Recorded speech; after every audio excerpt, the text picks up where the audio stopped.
this set up right here. All right, folks. See if we get some folks online. Should be going live. A little adapter there. Let some folks get in. We're gonna do some lower end cards. So exact opposite of what we just did in the last video, guys. We're gonna get into doing some knocking stuff over here. We're gonna get into doing some lower end cards tonight. We'll let some folks get in here, and we'll kind of go through and just kind of pick up the list here of some of the lower end brands that are out right now. And unfortunately, I didn't have any of a lot of the older cards like the R9 270s.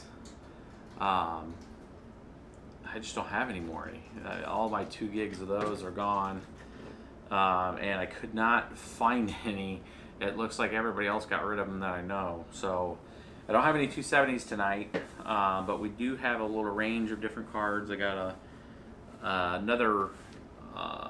They're like, you're kidding, right? Yeah, this is exact opposite. Everybody's like, wait, what?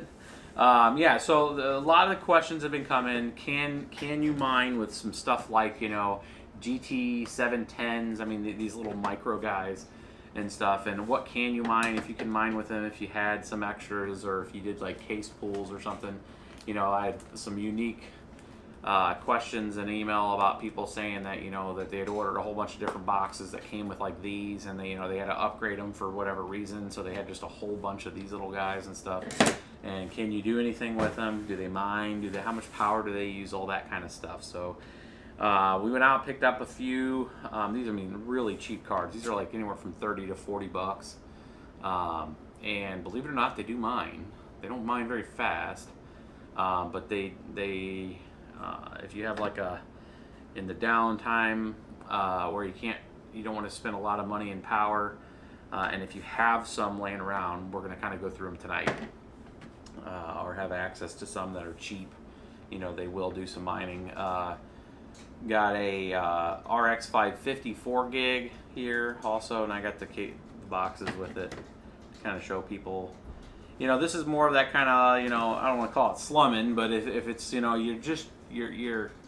you're thinking about getting into some mining and you do not want to do a big investment, or if you had like a secondary computer and you're like, I play games or whatever on my main computer, but I don't want to spend a lot of money, but I want to start earning a little bit of crypto. You're not caring too much about ROI or anything like that. You're just looking at maybe getting some crypto to have. I mean, some people, believe it or not, are not all about ROI and trying to get a whole bunch of crypto and pay off their rigs. Some people are just like, I want some, and that you could go out and buy some if you were getting into that. But if you wanted to do a little bit of the mining, you can with some of these lower end cards, and just have them running in the background. So we'll go through a series of these. I do have it up on the screen here. We're going to be using the test bench tonight. And I got that kind of in the description for people that don't know what the test bench is. The case that we have here is the thermal take. I think it's the Core P3 case. It's got that plexi here, and you can take these off to kind of get to everything. But you can put effectively a couple cards in this case. We're building a rigging for this, where I can have like a 6 card or an 8 card little extension that sets off to the side of it, and then we'll run risers to the board. We're working on that. That'll probably be into next week, is the little case rig thing that I'll have next to it. That way I can start using this as a benchmark case. It's running the ASUS Prime Z270, our standard board. That's the AR version. We need to make sure that we update the base description with that, and we'll do that. But the first card, if we get right into it, that we're going to be going through tonight, is actually this guy here. It's a 2 gig card. A lot of people are asking, hey, I can't mine with my old 2 gig cards. If you have like R7s, R9, 270s with the 2 gig version, or some of the older cards that only 2 gigs, you know, I didn't have any other 2 gig cards besides the 750 Ti here, like physically here. So we picked up an R5 220, which this actually has 2 gigs of DDR3. So nothing really rapid there. It's not DDR5, it's DDR3. So I'm not expecting a ton out of this card, but it does not have a fan. It does not need any other supplemental power. We do have our power meter here showing idle speed right now on the machine. And if we come over here, I'll let you guys kind of look at that. If we can get that kind of in there. We're running about 26 to 27 watts of power at idle. That's 27.8, 27.6. So just that we have a benchmark of what this machine is. It's only running 25 watts. Again, that's the G4400, just Pentium processor. This has only got 4 gigs of RAM in it. The test bench I wanted to be as close to just a simple mining rig build as possible. Like very cheap.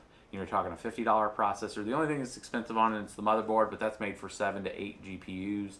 You can get a little cheaper motherboard than that, but the amount of memory is 4 gigs, so that's kind of around the target, like if you were trying to keep it on the cheap. And then we got the 750 Thermaltake power supply in there. It's a gold-rated power supply, so it's not even running a platinum or a titanium or anything like that. We're trying to keep it as relative as possible to what you know, a cheap mining rig. I think that's a sub $100 power supply too. I think it's like $90. We linked it in the description. It's a pretty cheap. That's a prime like $90 too. So that's a 2-day delivery. So it's one of the cheaper 750 watt power supply golds that you can buy. And so far our experience with it's been really good. It's the RGB one. But I wanted to try to keep a pretty relatively cheap base build to kind of benchmark everything on. So then now that we have what the settings are, that we can do some move this guy over, and I think that I lost focus here. I want to make sure that I have focus on this. So then my Stream Deck works. There we go. So one thing about the Stream Deck with the XSplit is you need to have focus with the Stream Deck. So we're going to be using MultiMiner tonight, 5.4. I do have some updates to this, so we will be pushing out a 5.5. I've had several people respond back to me saying some issues. I had some issues with a few of the different miners in there, so I'll be putting out 5.5 here relatively quick with some fixes on that. But right now tonight we're going to be using 5.4. Which is the version that's out there right now. And if I edit this with Notepad, you guys can kind of see some of the stuff. I think I had a fixed library because it didn't have the right settings here for SG Miner. We fixed that, the library for just AMD only. But when you come in there, just a real quick PSA on this. When you guys open up the MultiMiner, you have to do it in, if you're wanting to edit the settings, you got to come in there with like Notepad++. And then these are that area up here where you guys are wanting to change the wallet addresses. I mean, if you're not going to mind some of these other things like ETC or anything like that, you don't necessarily need to change it. But you want to change, like if you're going to be doing library or you're going to be doing any of the other coins, this is where you change your address. Just this piece right here. So just a quick PSA on that. And then if you're using web logins for like Decred or any of the other coins that require, like for supernova.cc's pool, you need to change your web login and you need to set your miner that you're going to have it mining to. Okay? So you got to make sure that that set web login, that's the actual login that you're logging into the account with. You do not put your password anywhere in here. That is yours and yours only. Do not share that with anybody. The web login and then the set miner is your miner that you set up in there. That's what you need. So you're changing your address and then your web login and your miner name. And then there's a few coins that require your actual email because it actually has it embedded in there. So you have to have your email in there. So you change those settings to personalize that, and then you got to hit save up here to save if you made any changes. And then when you're making the selections, this is the kind of menu that comes up. All it's doing is this menu here is firing these switches here, which point to this, like, so if you pick number 3, it's going to fire this particular code here. So it's just pointing to the miner, and then this is the normal information that you'd have in your bat file, and then this is the pointer. These little things here are pointing back up to your wallet address. That's all that's happening in this whole thing. So that kind of walked you through the MultiMiner. I've had a lot of questions with this on how to edit it. So if you're coming down here and you're using one of these settings, you know, like let's say you're using library coin for just for AMD cards, and you want to change the intensity, you could come in there and just change it there. So if you wanted to do that and then go with, like, let's say 20 intensity, you just highlight that, hit 20, click out of it, and then hit save up here. And now that's saved for your setting to 20. Or if you want to add any other switches in this, you can. You know, a lot of people come in here and usually go down to, like, they want to see for, like, their Zcash mining. They want to see, where is it? Like right up here, like the optimized Zcash miner. You know, sometimes you want to see, isn't the optimized one, it's the EBWF. Let me find one of those and show you for EBWF right here. So Zcash 3, which is NVIDIA's EWBF Zcash miner. Some people want to see this, so I put it in 5.4 so you can actually see the hash or the power draw, but that wasn't in there before, so you could have just went in there and added that. So just wanted to kind of go through that real quick while I was in there before we get into some of the cards and kind of walk you guys quickly through that, and then you can close that out. So if you double click the MultiMiner, it'll come up, and then for this card, let's go ahead and look at some specs before we launch it here. We'll go ahead and bring up GPU-Z. Now this is the 2 gig AMD card. So we're looking right here at DDR3, it's Hynix memory for this particular card. GD clock of 625, a memory of 533. I cannot imagine this is going to blaze any trails, folks, but you know, we wanted to show at least with some of these older cards, or even some of the newer cards that are 2 gigs, you can still use. You can see the release date on this card is back to 2011. This is pretty old, actually. I didn't think it was that old. I guess the this is the R5, so that does make sense. So at least the core chip.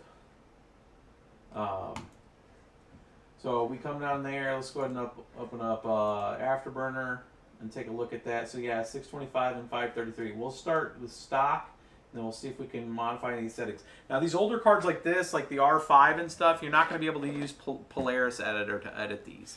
Polaris Editor really only does like the R9. It's some of the R9. Actually, the VBE7 is for the R9 series. You're only doing RX Polaris with the Polaris editor. So you need a different BIOS editor for the R9 series, and that's pretty much it. It's R9s and Polaris are the only ones that people really modify and update. So we'll leave this up so you can see the kind of settings down here. Let's set the temp right now. Let's look at,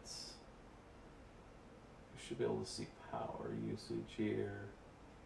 Page file, RAM, memory, core clock, GP temp. Doesn't have the power usage on the card, so it doesn't have a meter for that, but we do have it on the meter, so the kilowatts, so we will be able to see that. So we'll start, this is only a 2 gig card, so we're not going to be able to do Ethereum with it. Ethereum's DAG file is over 2, but we'll go ahead and try, we can try MusicCoin. MusicCoin's Ethereum based. We can try Digibyte, Chaincoin. So let's just start actually, yeah, let's do MusicCoin, just MusicCoin right now, number 44 in this. We'll go ahead and let that kind of fire up. No AMD opened it, so it is not, the driver is not set. So I just put this in here, and it did not pick that driver up, which makes sense because it's an R5, not an RX, which the driver we're going to have to pull down. Actually, I might already have an older driver on the machine. It just needs to be set up. Catalyst 5.7. This should have actually the driver. So if we go into device manager here, this is the right age of Catalyst driver. We are going to go to this guy, R5 200 series. We're going to update the driver. We're going to browse. We're going to let us pick it. And we're going to go to... That's funny. So it sees this as where the 6450 HD series is a compatible link for it. But we're going to hit browse to this here. We're going to go to AMD Catalyst, packages, drivers, display. We're going to let pick here.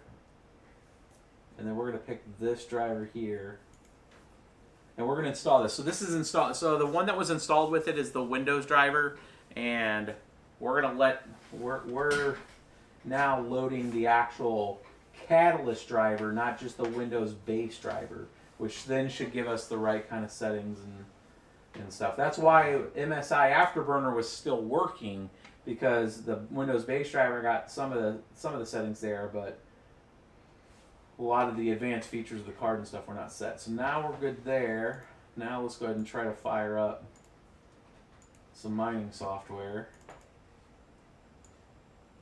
We'll try again, Music Coin, and see what we get. Still not seeing it. No AMD's cards in the list. So we're going to give it one reboot, restart. We'll try a couple other miners. It might be one of the things where it's Claymore's not seeing it.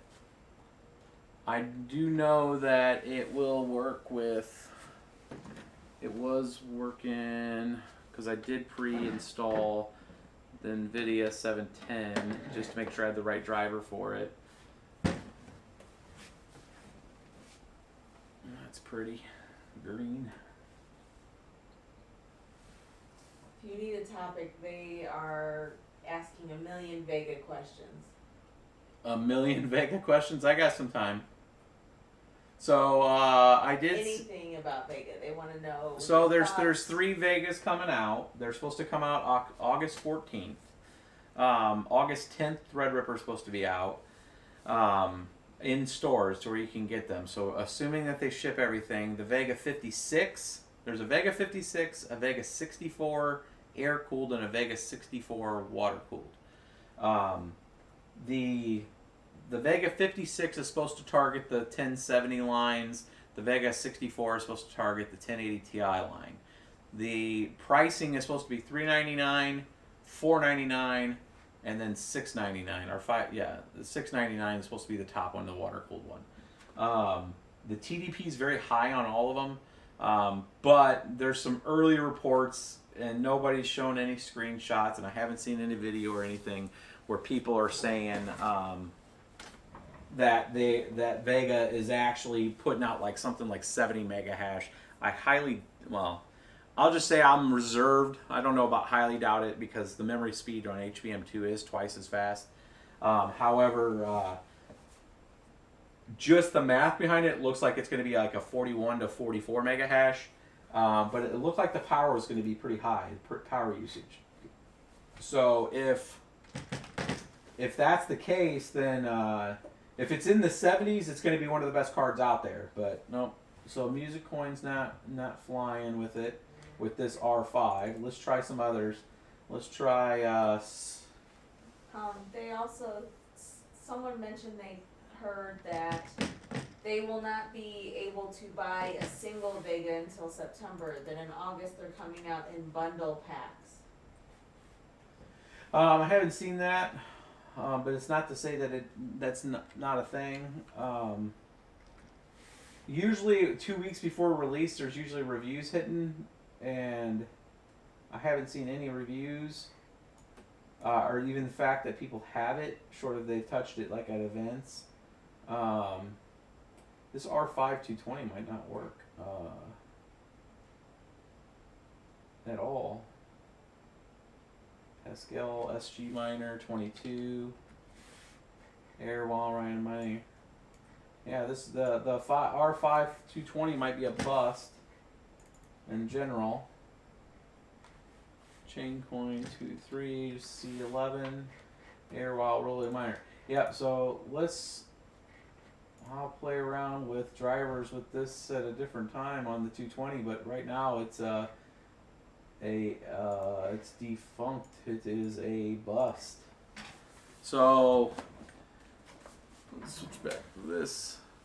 This is a nothing. Low profile 2 gig DDR3. Does not like any of the major mining. Now, one of the questions I was going to ask you guys, some people have asked me about, just for benchmark reasons. I did. For benchmark reasons, would you guys like, in one of the next MultiMiner updates, would you like to see us to go ahead and configure both Bitcoin and Litecoin as an option? Now, granted, they are not going to be profitable with your rigs, but would you like to see at least the option, for benchmark reasons, us to include a script miner and a SHA 256 miner in the next MultiMiner release? So that's kind of an open poll question. I'll maybe put out that as a poll on Twitter too. But if you guys want to see that in the MultiMiner, just for kind of shits and giggles, pardon my French, we will include that. Now look at this guy. This is the NVIDIA 710. This is also 2 gigs of memory, DDR3, and it is like a super tiny card. If I had it here last night. Let's see. This is a very super low profile card. Low profile and very short. This thing is just under 5 inches.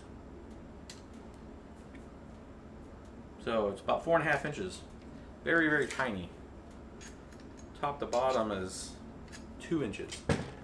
It's a super small card. This is for like a home theater media PC, basic stuff. It actually says on here that it supports, does not say it supports Blu-ray, which I doubt. But just like basic media PC stuff, and then that's a 4X connector. So it doesn't even actually go all the way down the riser. It goes like halfway down the riser. So it's not a 1X. I've seen some 1X cards. It's bigger than a 1X. It's actually sitting on the 4X. Fail. Somebody said that's the same card I use in my calculator. It's the same card you use in his calculator. Yeah. I think a Texas Instrument calculator might be faster. Let's see. A microwave display card. Yeah, we'll see if this thing can, I'd be impressed, because I think this actually, I don't know if this directly competes with the R5 220. They both were about the same price. Both of these, this is like at a retail level Best Buy, these are both $50. So you can find these 710s for all the way down to like $30, right? These are super cheap cards. Let's go ahead and... Somebody's like, what if you put 60 of them in a rig? Well, if you had enough things. I mean, we'll see what their power usage is. Now, I full disclosure, I did put this in to make sure I had the right driver, and I did fire up a miner for a second, and it did work. So I know that I did not with the... I did not do a pre-check with the 220. I still think I can get this to work. I think it's just going to take some certain drivers to make sure that it's... Because it wasn't detecting a device. That's different than having an error. It actually wasn't even queuing the card. So I think that's a driver issue. I might need to do the full client install of the driver to get the 220 working, and we'll come back on a different video with that one, if so. Let's go ahead and switch. Does it play Minecraft? Huh? That's a good question. We might actually. That's a great question on the series of like, what's the speed on Minecraft? We'll start putting benchmarks out there, like 4K. It'll be Twitch later. Yeah, that'd be a Twitch feed. So if we switch back to this, let's go in here and we'll look at this card here. So again, this is another $50 card. You can get these online. I mean, you can find these on eBay like used for like $20. So this is like super, super cheap. Like entry level cheap type of card. So we'll go into GPU Z. Which card is this one again? This is the 710. This is the GT. This is not even a GTX. This is a GT. They didn't even give the glory of an X. This is a GT 710. I don't know if this thing fits in this. You guys can see. No, you can't see that. PNY. Yeah, that. GT 710. And it's the PNY edition. And there's the stats. It's got Hynix memory also. 8 ROMs and 16 TPU. Man, this thing's gonna be a blazer here. A total bandwidth of 12.8 gigabytes per second. Now this has a little more memory speed, 800 memory speed and 954, so it's blazing. We'll see here. Let's open up Afterburner. Let's leave that open. Again, for folks just joining, what's our basic just setting here power here for just people that want to know what the benchmark of the power is. There's kind of where we're at right now. Let's see if you guys can see that. It's about 23, 24 watts of power right now. So that's the benchmark on the system. And we'll leave that up. I have the resolution turned up for you guys can actually see it. Let me know if that's too big.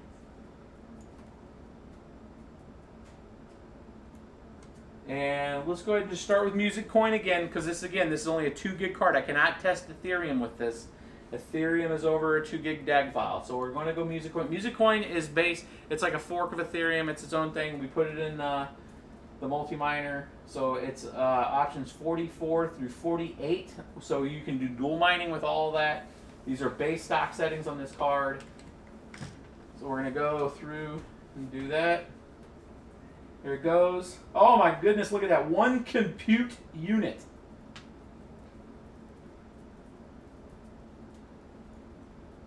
What's everybody think it's going to do? What's everybody going to think it's going to do?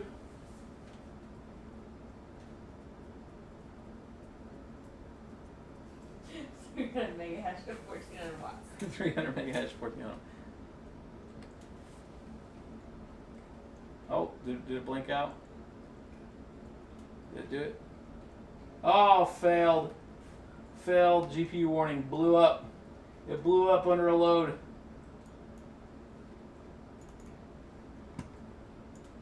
So it blew up on Music Coin.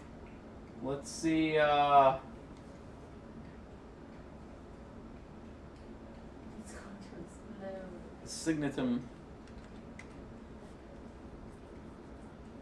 Here we go. Let's see Sig. It sees it. Oh my goodness. 523 kilohash. That's not good. I wonder what intensity we're running right now. Not much, but still. So to give you guys an idea, a standard card on this I think does like 18 to 20 mega hash, like an RX 580. 18 to 20, I think you're in the 30s. 32, so this is a half of a mega hash.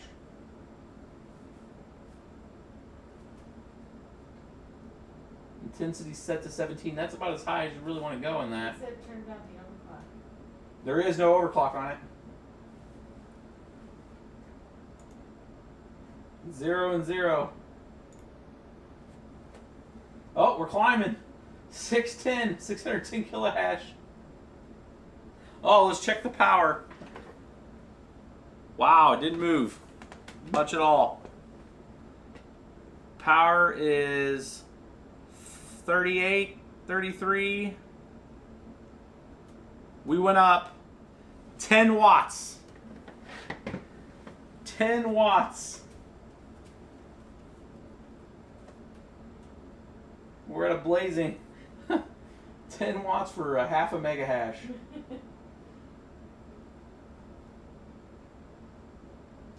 So it is mining. So we did confirm it does mine. It doesn't mine fast, and it's only 10 watts. So that's on the skunk algorithm. Let's try some feather coin maybe? Nope. NeoScript says no. Error in legal memory access occurred. Feather coin's a no go.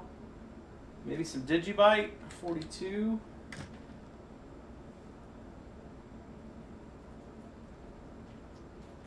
Oh, look at that. 1724 kilohash. We have 1.7 mega hash on Digibyte. Oh, look at it run. It's definitely running. Lagging. 1724 on Digibyte. And we're a little more. We're at about just over 10 watts. Somebody said, is this the Vega? Yeah, half a mega hash. Half a mega hash. Yeah, no, 35.8 watts total system. So that's 10 watts. 10 or 11 watts for this card. 1700 kilohash. Again, this is the GT710. This is like the broke episode. Like if you want to do some mining and you have like an extra $10 or no, an extra $20, you can go get this awesome card. Like, can I power this with my exercise bike? You may be able to get some hamsters and talk them into doing the wheel for this one. 10 watts. So it is actually mining. It's holding 46 Celsius. It idles at 30 Celsius, so we raised it a whole 18 degrees Celsius. So that's Digibyte, 1700 kilohash on Digibyte.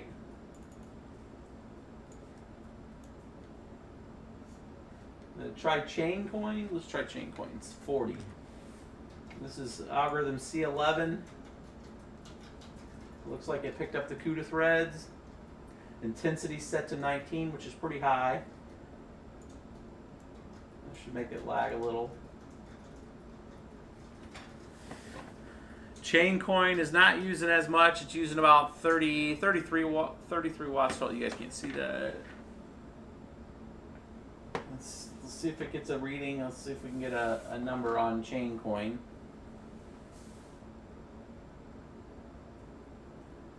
Broke be tripping. Hey,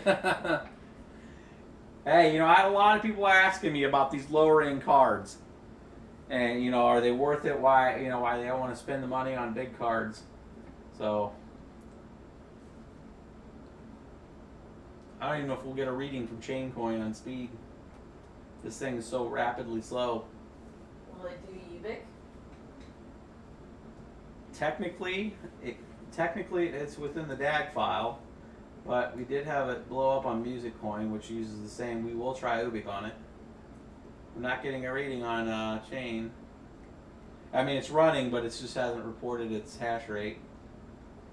It hasn't done any yet. Keeps retargeting difficult for each block. It's not going fast enough to submit its shares before next block is found. Alright, so Chaincoin's probably a bust. You probably would never be able to submit successful shares to it. Expanse.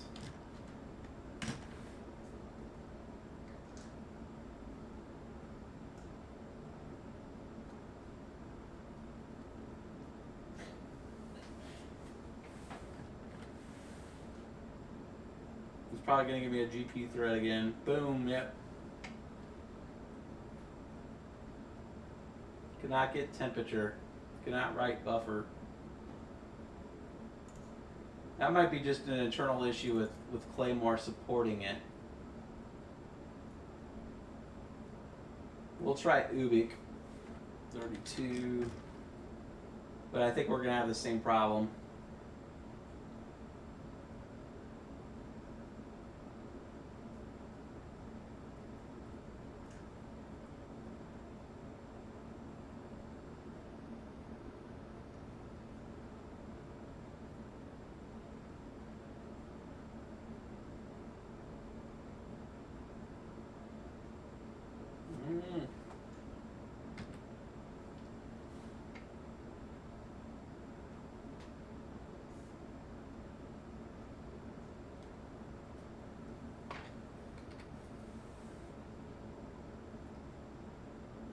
Hasn't blown up yet, but it hasn't done anything yet either. And you can see on Ubik here, the DAG file is 1.05 gigabytes. It hasn't blown up, but it is not reporting any kind of mega hash.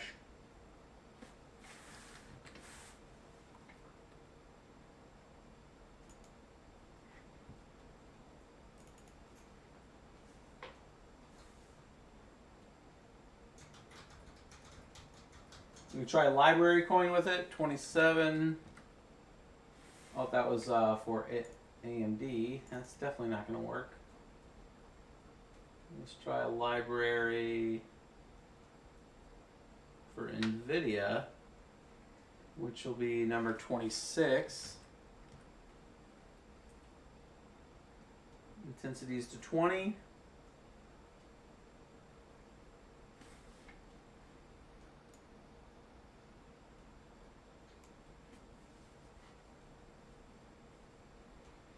So it looks like it's running library.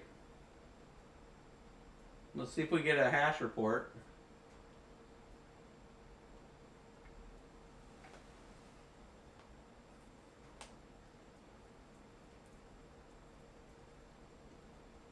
It's not, Kyle, that's not ETH and Decred. It's just reporting. Claymore reports Ethereum mode on all other coins at like Divx and Ubik and all that stuff.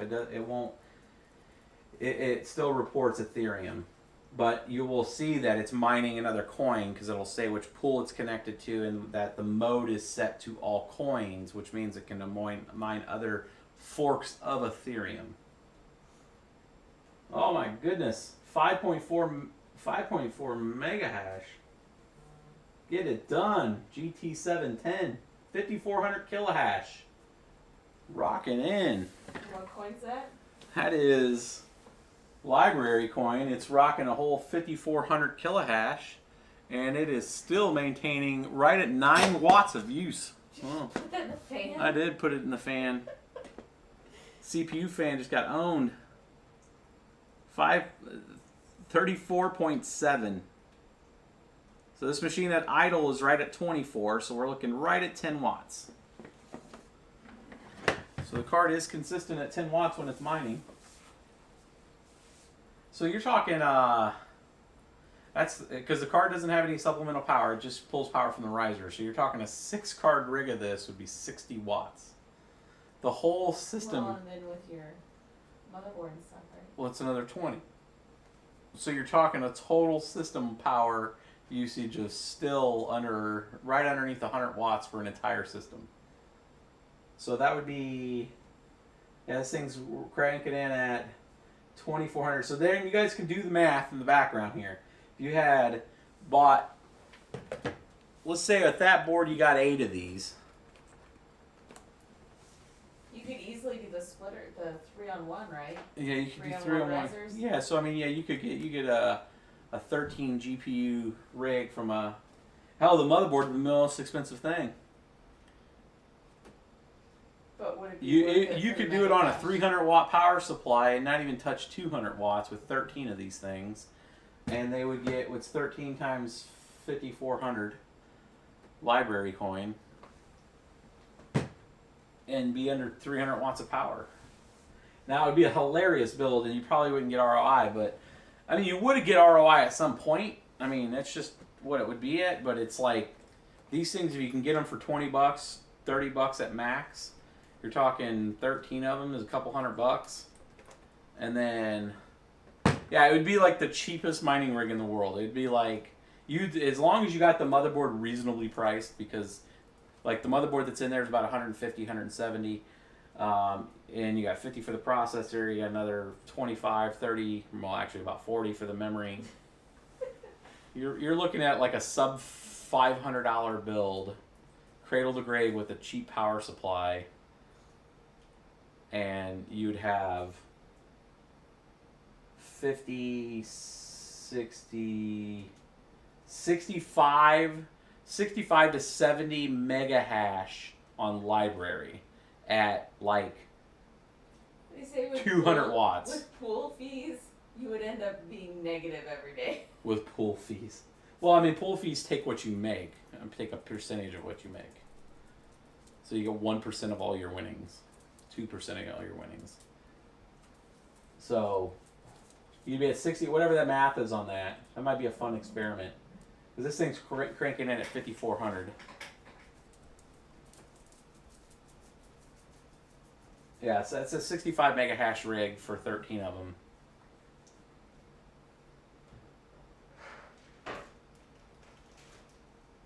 Actually, a little more than that. It'd be about 75-ish.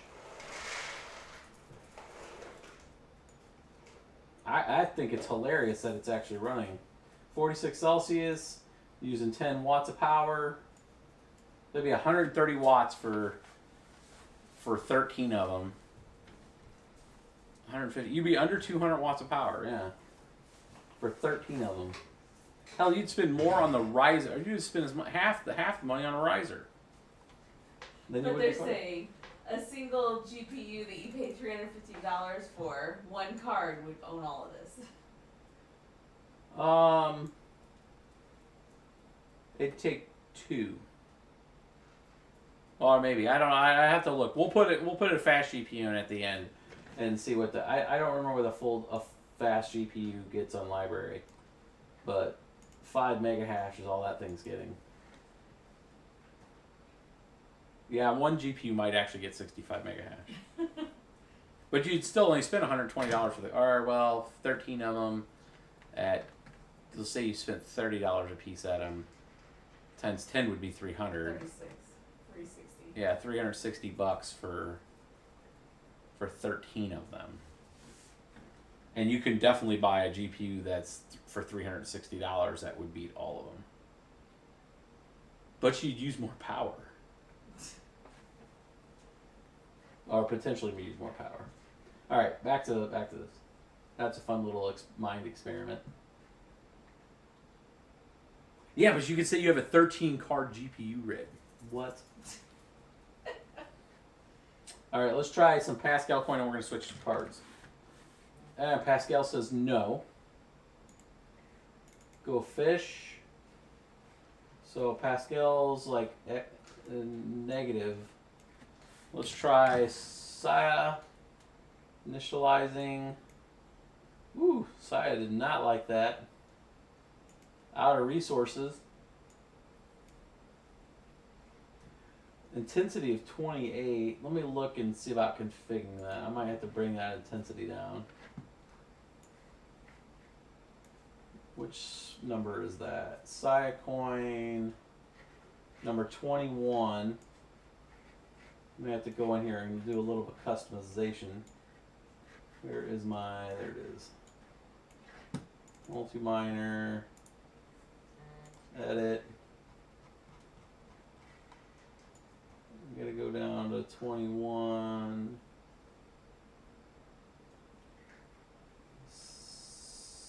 Coin. How about doing intensity of 17? Save.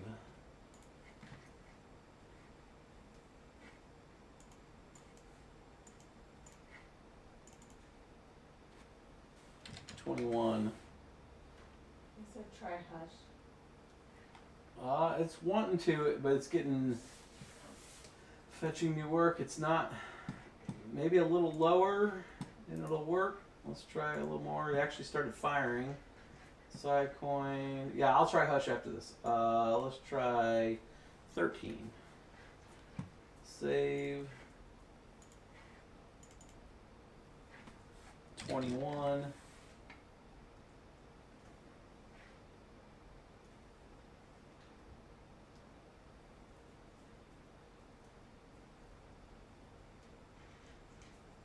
Fetched work, but it's still not getting any mega hash.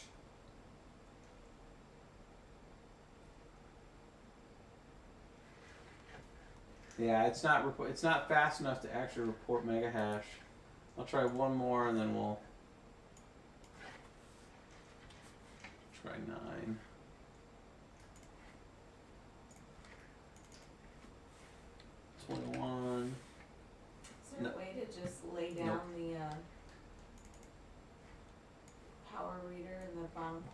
machine.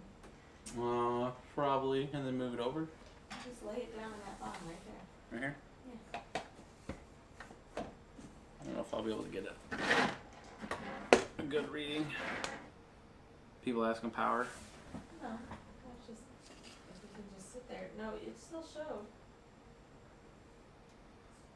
Yeah, I don't think you can read it from there.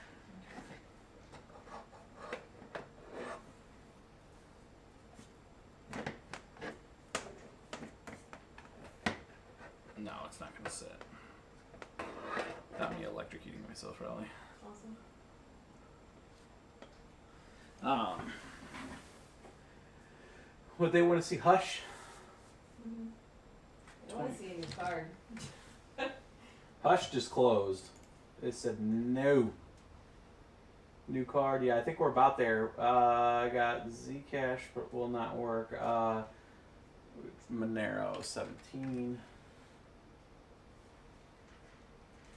Monero looks like it's working. It's not reporting. All right, yeah, we'll set up a new card. RX 550. Here, I'll give them a choice. RX 550 4 gig, 750 Ti EVGA. I zoomed in so I can see. Wait, I'm just playing. it's not gonna work.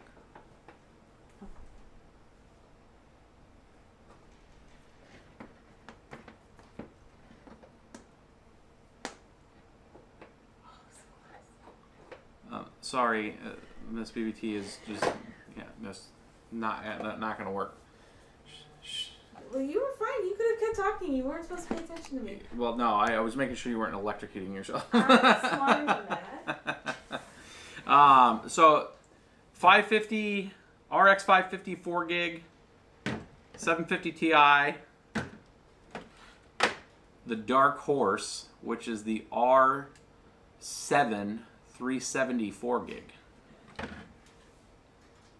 And we already know that the 220 R5 failed. And then I got a RX 460 4 gig, which you guys have seen before. So 550 4 gig, 750 Ti 2 gig, or R7 370 4 gig. What do you guys want to see next? It's definitely working. It just hasn't reported. I don't think it's actually submitting enough work to get a response from its speed. All right, I'm gonna shut this down. So all you can really do with the 710 right now is essentially library coin. And use 10 watts while you're doing it.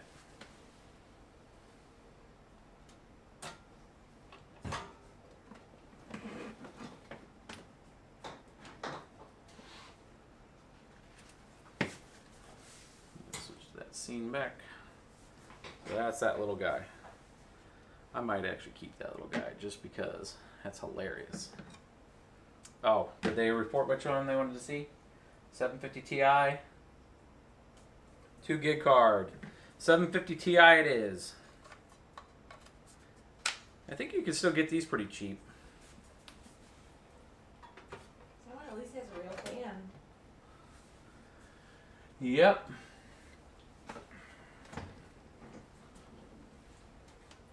$750 Ti.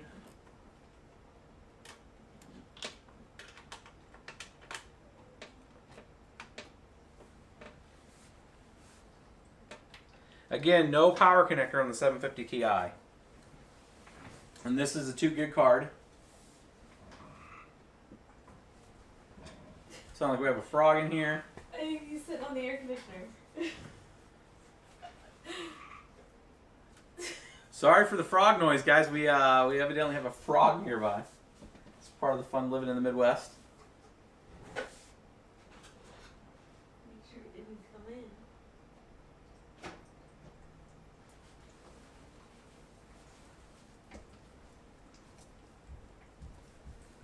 Alright, so this thing loading nice and big, so it's got to load the driver.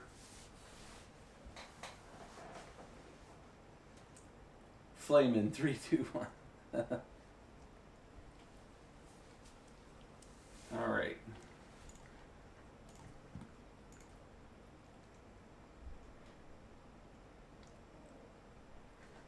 $750 Ti for those that want to see it. Here we go. Here's the stats on the 750 Ti. We got Samsung memory. We all love Samsung memory. 2 gigs of memory. GPU clock of 1176 megahertz and memory clock of 1350. So it does boost the GPU clock automatically to 1255. This little card had a lot of headroom. Always liked this card back in the day. So we'll do stock settings out of the box with it, and then we'll play around and mess around with it here. So again, this is a 2 gig card, so Ethereum's out of the question. But we'll start from the bottom again. We'll see, does Signatum work? Oh, that's it for AMD, so that's definitely not going to work. It's 49 for NVIDIA.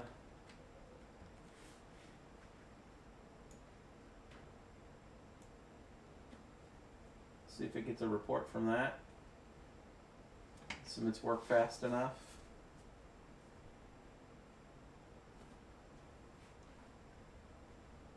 I don't know if that one actually report fast enough. So it definitely can do Signatum, which a lot of people were asking for this coin.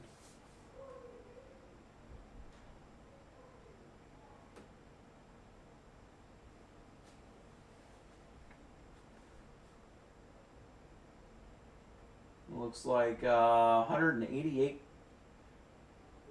kilohash. Oh no, the 4800. So 4 mega hash on Sig.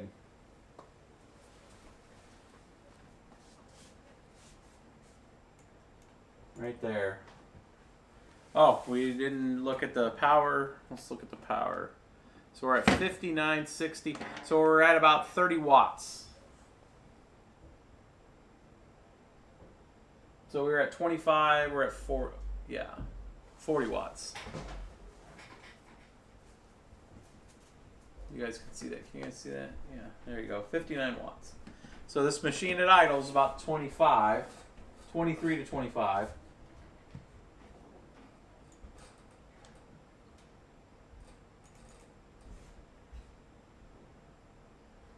Try some music coin.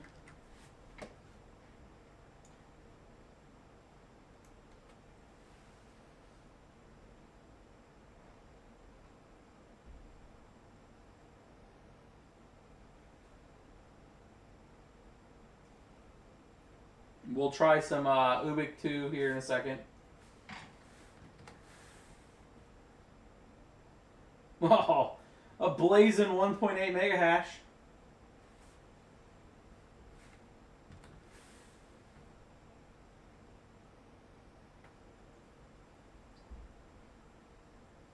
It's actually stretching the video.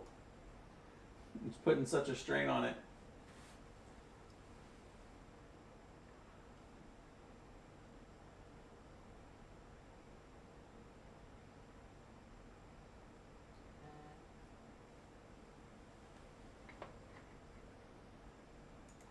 So music coin's definitely not.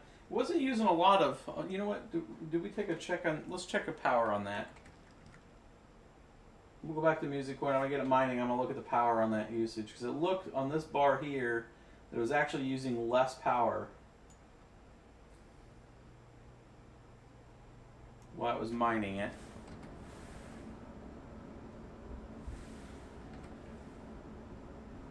We'll come back in and overclock it here in a minute too. So 1.8, and we're using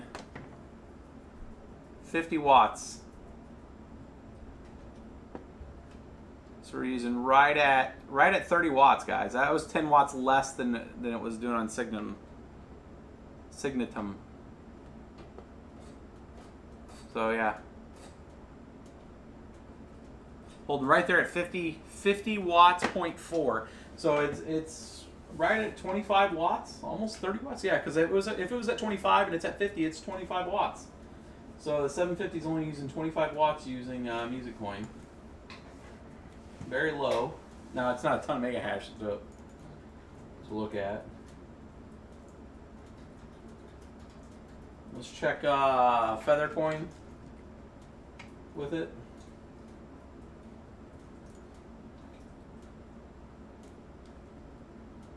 Can we do Zcash? We will try it on Zcash here in a minute.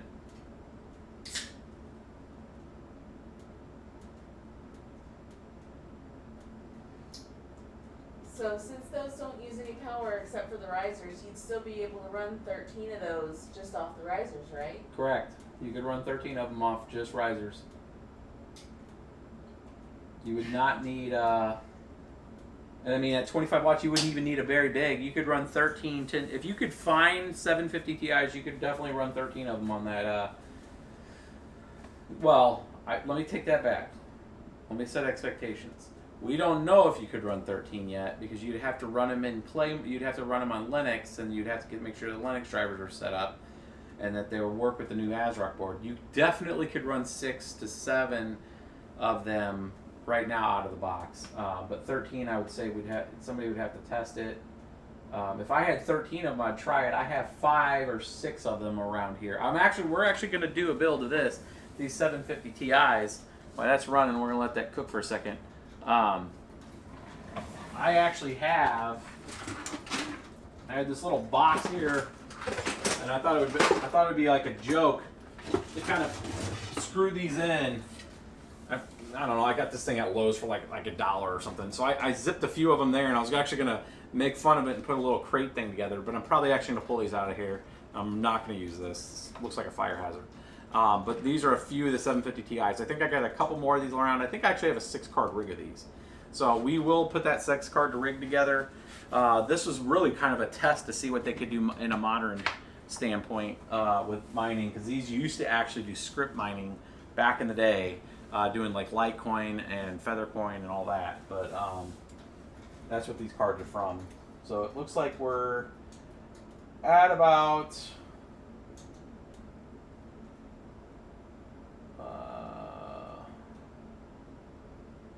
doesn't really say here. Let me go back.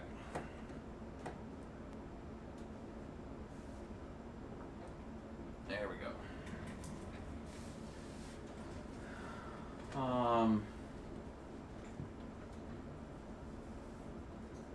So it's actually not reporting the hash back for Feathercoin. Should be giving me a rate. Do you have any AMD rigs here at the house right now? No, the last one went out today, and that was R9. I don't have any to fire up here. I do have some AMD cards here, though. I don't have any full AMD rigs here right now. It's all NVIDIA. Somebody was wanting to see SGMiner with an AMD rig. We have AMD cards here, though. I mean, we'll try whatever you want to do with SGMiner with this R7 370. This is a dark horse. This is like the gem of the industry, if you can find them, for the power and for everything. We'll bring that up here in a minute. All right, so Chaincoin expanse. Let's try some Ubik. 23. It should be around the same amount on as Music Coin. Pretty close.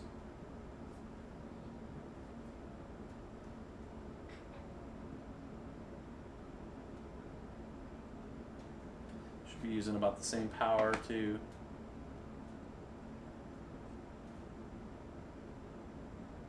We have 50 watts total system. Oh my gosh, we broke 2 mega hash. 2 mega hash at the same wattage, 50.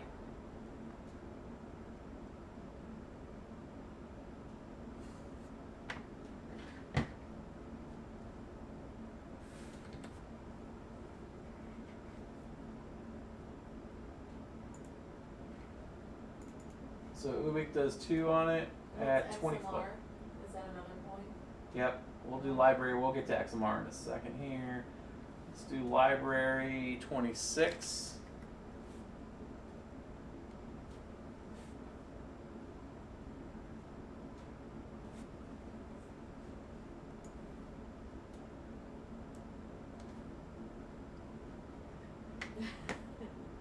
Ooh, library's using more power.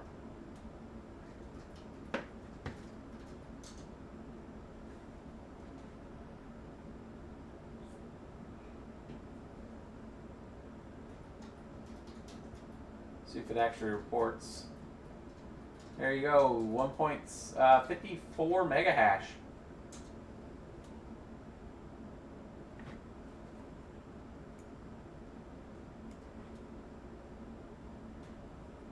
So on library coins doing 54 mega hash.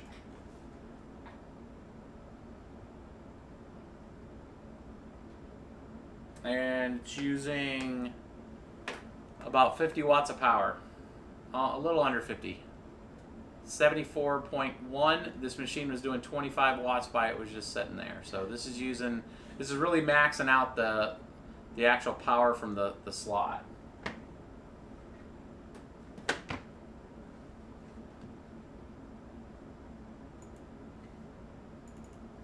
So that's library.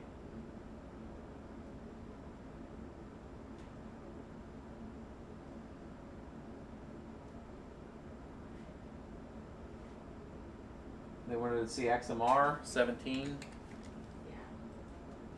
While you're switching that, you got a question? Failed. Warning, block count is multiplier 5. Warning, allocate memory device for long state.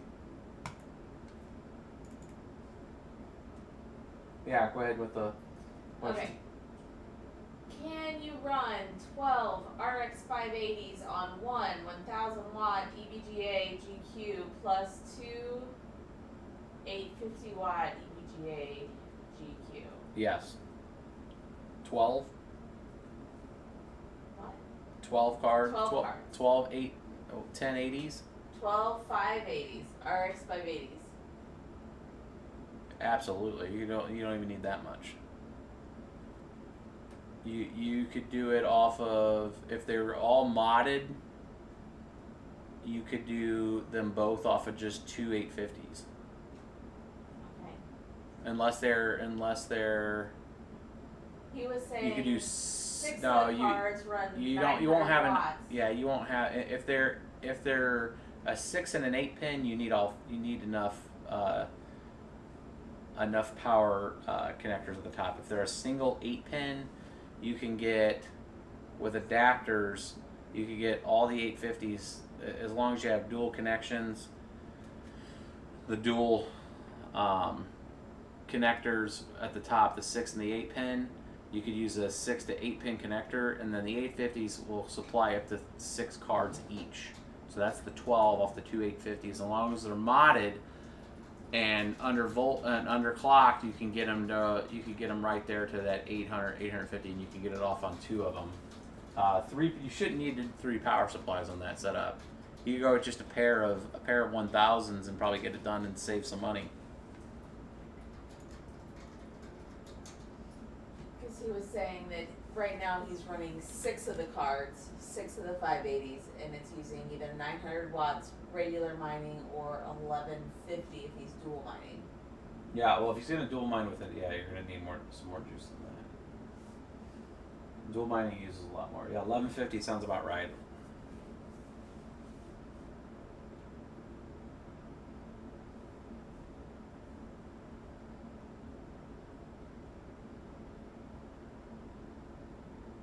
You just get a pair of 1200s to not run them so hard, and that way you're not running them at max.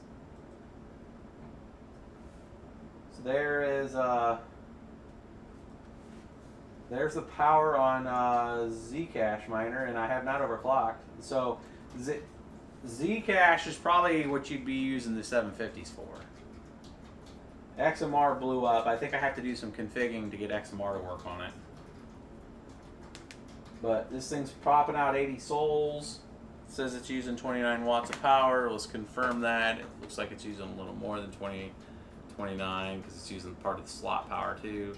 And we're at, you guys can see that, 67, looks like 67.6, yeah, 67.9. So you're looking at 40, more like 40 watts of power, 44 watts of power right now being used. And they're at 78 sols for this card. So 40 watts at 78 sols. Let's see if we can get 200 on the memory, 50 on the core. Let's see. This card has a TDP limit, so let's see. That's number 20. Let's see with a light overclock, if we can get it to bust 100 sols.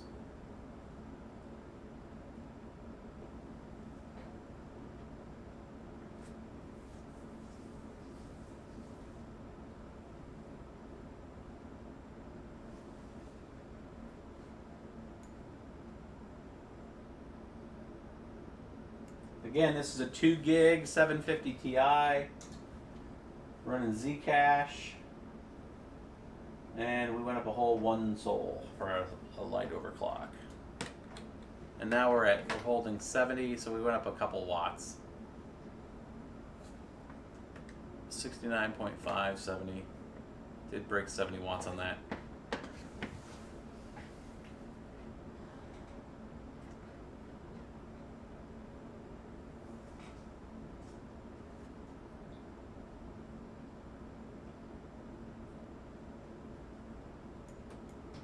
So the overclock did not much of anything on it.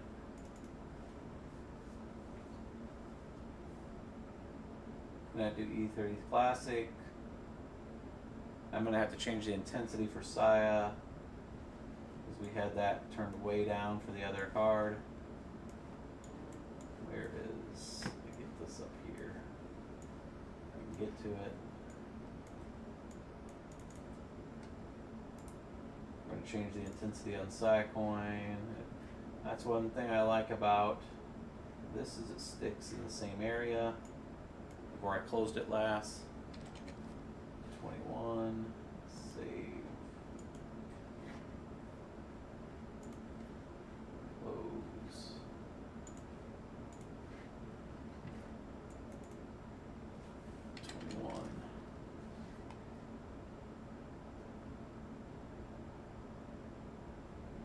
Still getting a weird bug.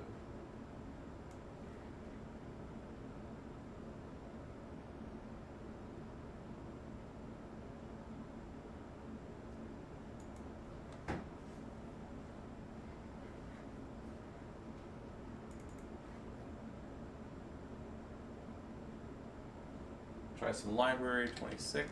Oh, we did library, right? We did. That was 54 mega hash in library. 23. This is Pascal coin.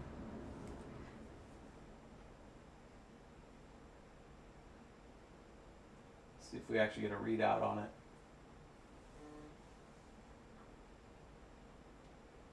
Or if it's just gonna not submit work fast enough and it's just gonna keep getting new blocks. 210 mega hash. And we're using about the same. We're using 70 watts, almost 70 watts, 69 watts there. So again, about another 40 watts usage, 44 watts. I'm getting about 210 mega hash on Pascal coin.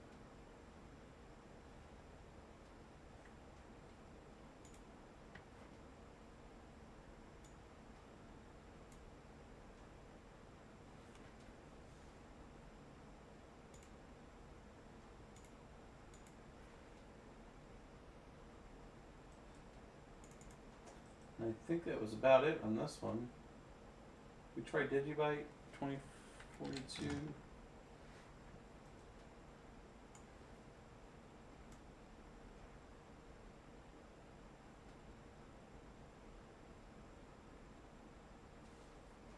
See if we get a reading on Digibyte. So bottom line, a lot of the 2 gig cards, I mean, they're not going to be like blazing fast unless you get a lot of the higher end 2 gig cards. Well, there we go. So on Digibyte, looks like 384 kilohash. Or no, I was going to say that's way low. 14.36 megahash.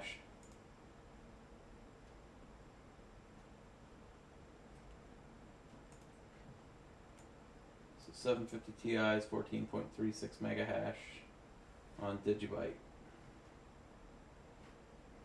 Last one I'll try is Chaincoin, and then we'll swap out.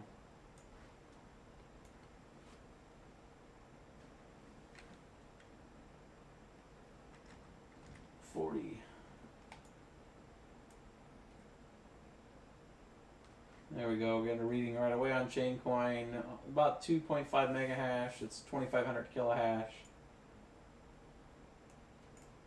Not an absolute ton. 2.5.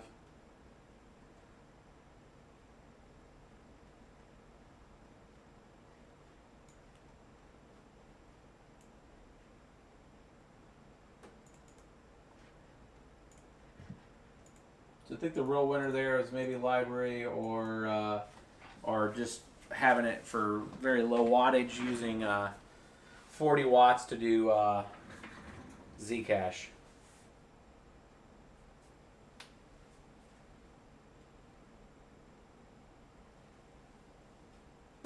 Switch the camera on. Yep. Switch that back. So now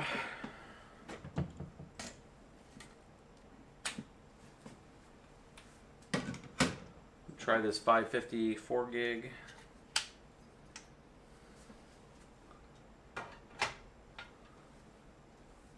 Let's see what we get out of that, and then we'll finish with the kind of old school dark horse, which a lot of the new miners haven't seen, which is the R7 370, which is kind of like old school beast mode. Let's see, that card has that overhang. We linked it in the description. There's a few of them out there on Newegg or on Amazon. And once you see this card, if you're wanting to buy a cheap mining rig that actually puts out a pretty decent amount, you guys are going to be pretty surprised what that card does. At a value cost rig. All right. So this, we did not put this card in before, so this thing should be setting up. It is blinking.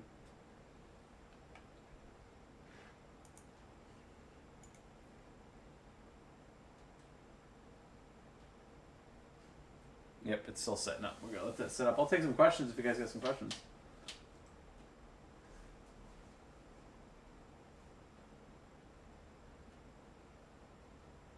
Yeah, the 1050 Ti is a boss. We unveiled that. I think the first time we showed the 1050 Ti is really before anybody was talking about it, and it was in late May. And that card was amazing for what it was doing. For the cost, especially too.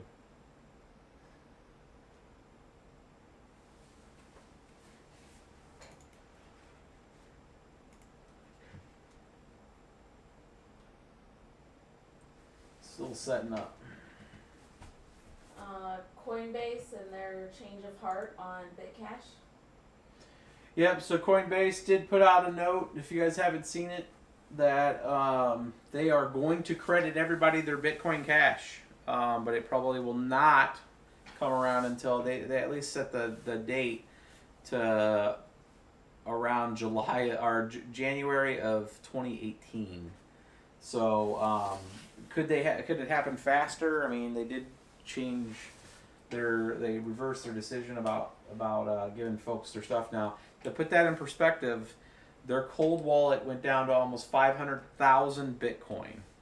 So technically, that's another 500,000 Bitcoin Cash that could potentially hit the exchange wallets.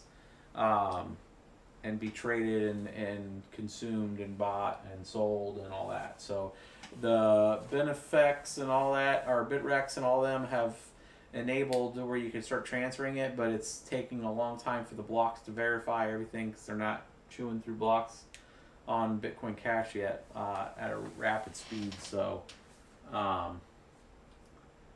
that is that's a thing. So the price is actually starting to slip like we thought it would with all that pressure as people are able to start getting their coins in there. I don't know what the current price is, but I think it went all the way down to like 500 from 900.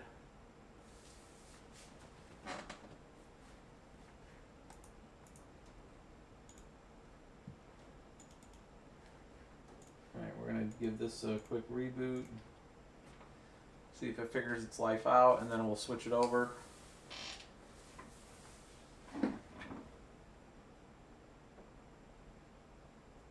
Let's take a look and see.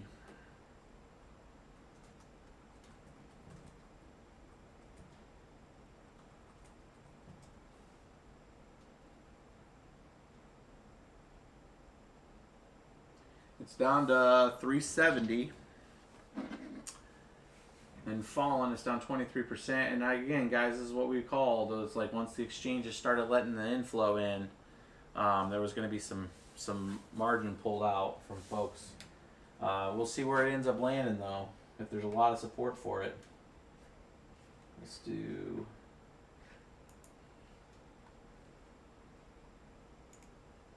Vice Manager. So we've still got a code 43 on here on this card, fresh new card. I'm going to show hidden devices. Oh my goodness, look at all these devices.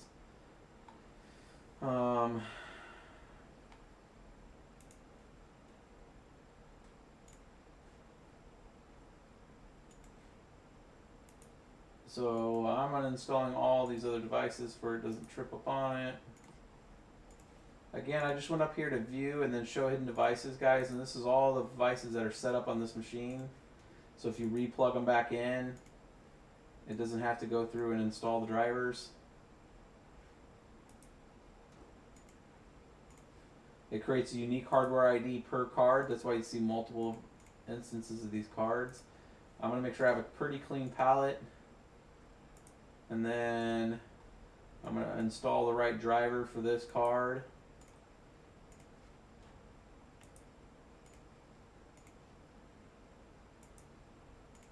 You can see we've installed definitely some test cards in this build.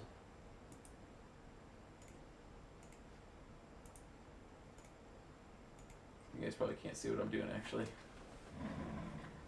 That's hilarious. So there was a lot more of those here, these grayed out ones. If you go under view and then show hidden devices, if you get rid of that, it's not there. But you come here and hit show hidden devices, you'll see all these guys here. You just need to right click and uninstall all those if you're having some issues with like a code 43.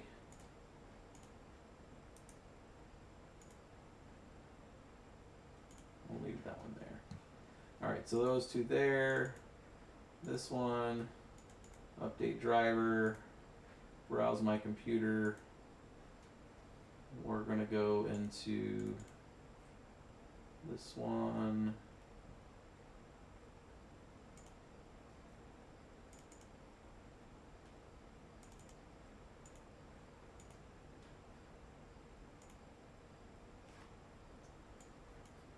No. Actually, I don't think I have that driver on here. We're going to grab it real quick. RX 550. What would be my driver? That should take us straight to AMD. For this driver, no thanks.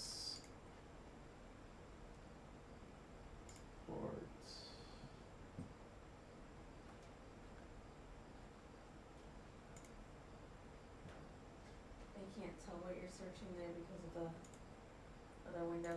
Oh. Yeah, I'm just grabbing the 550 driver. RX series, 500 series, Windows 64 bit.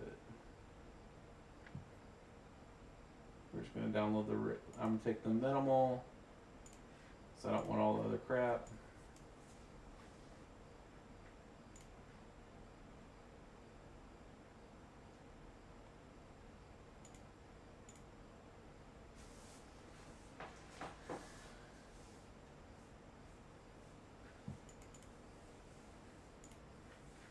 Someone's asking while you're clicking all these buttons, briefly, what is Genesis mining? Genesis mining. I don't Genesis understand mining is the a cloud mining. So just imagine a whole bunch of these kind of mining setups in one big building, and they route you by. They have a total sum of hash power, and then they sell units of that hash power to you. So if they have, let's say, 100 units of hash power, and they sell you 1 unit of hash power for $2,500, now they have 99 left. So they run out of hash power sometimes, and they'll sell you a contract where you'll have a certain amount of hash power assigned to you for a period of time, like a year. So for like $2,500 or something, you'll have 100 mega hash, and then that is maintenance free, worry free. You're always guaranteed 100 mega hash at whatever whatever algorithm you've chosen. Like if you're doing Ethereum, and then you're just gonna have that for a year mining. Now that's not necessarily saying that you're gonna make money. More than likely, you will make money, just because the history has shown that everybody that's went out there and bought like a year-long contract, at least since the inception of Genesis, luckily for them, the prices went up to such a point that you earned enough coin. As long as you kept your coin, you made money. So like if you did a year contract a year ago for Genesis mining, and you bought 100 mega hash worth of stuff, you'd have right under from this year, from August to now, even with the difficulty and everything that's happened, you would have ended up having right around 80 to 100 Ethereum. You would have bought that contract for almost $3,000. It doesn't take a mathematician to figure out how much of the 100 Ethereum is, because at the time you would have been mining, you would have been getting 18 a month, and then it would have went down to like 12 a month, and then it went down to 7 a month here in the spring, and you would have been getting all the way down to where you're only getting about 0.8 a month right now. Ethereum a month. So that costed X amount at that point in time. If you went out there right now to buy an Ethereum contract, the difficulty is so high that the price would have to go up exponentially, like it did from August of last year to now. So that's really what's mattered, because if the pricing would have been the same, as right now, like what it was in last August. Last August, Ethereum's price was maybe $8 a coin. So the fact that you were earning only 18 to 20, you weren't earning much money. That's $160 a month. So you would have been like, crap, I spent $3,000 and I'm earning $160 a month. So it didn't look good. So, but it's one of those things with crypto, and it's just happened over and over since 2010, since I've been in the crypto mining thing. It seems like every 12 to 18 months there's just massive increases in all crypto, and that's the way it's been since 2009 essentially. So now it's reached enough critical mass to where I don't know, I can't fathom, unless like an EFT is approved or something, that it'll grow up exponential like it just did, like 60 times type of thing. That is like way out there, long term kind of thing. So, could it happen? Yeah, if there's a lot of new institutional money that flows into the system, we could all be looking around going, why the hell weren't we all mining even harder than we were? Because even the incremental 2 Ethereum that we were getting at the time now is worth $2,700 a piece, let's say. Nobody knows that. Nobody knows if it's going to do that. It's just all about how much demand is there going to be at that point in time a year from now. So that's essentially Genesis mining is. You buy a unit, it mines for a year, and you'll have whatever the output of that year is based on the amount of hash power and stuff. And if Ethereum goes to proof of stake while you have it, they move your hash power somewhere else, because all they're going to do is just start mining the next thing too. So that's what cloud mining is. What just happened here? Did this thing go dark on me? And I switched.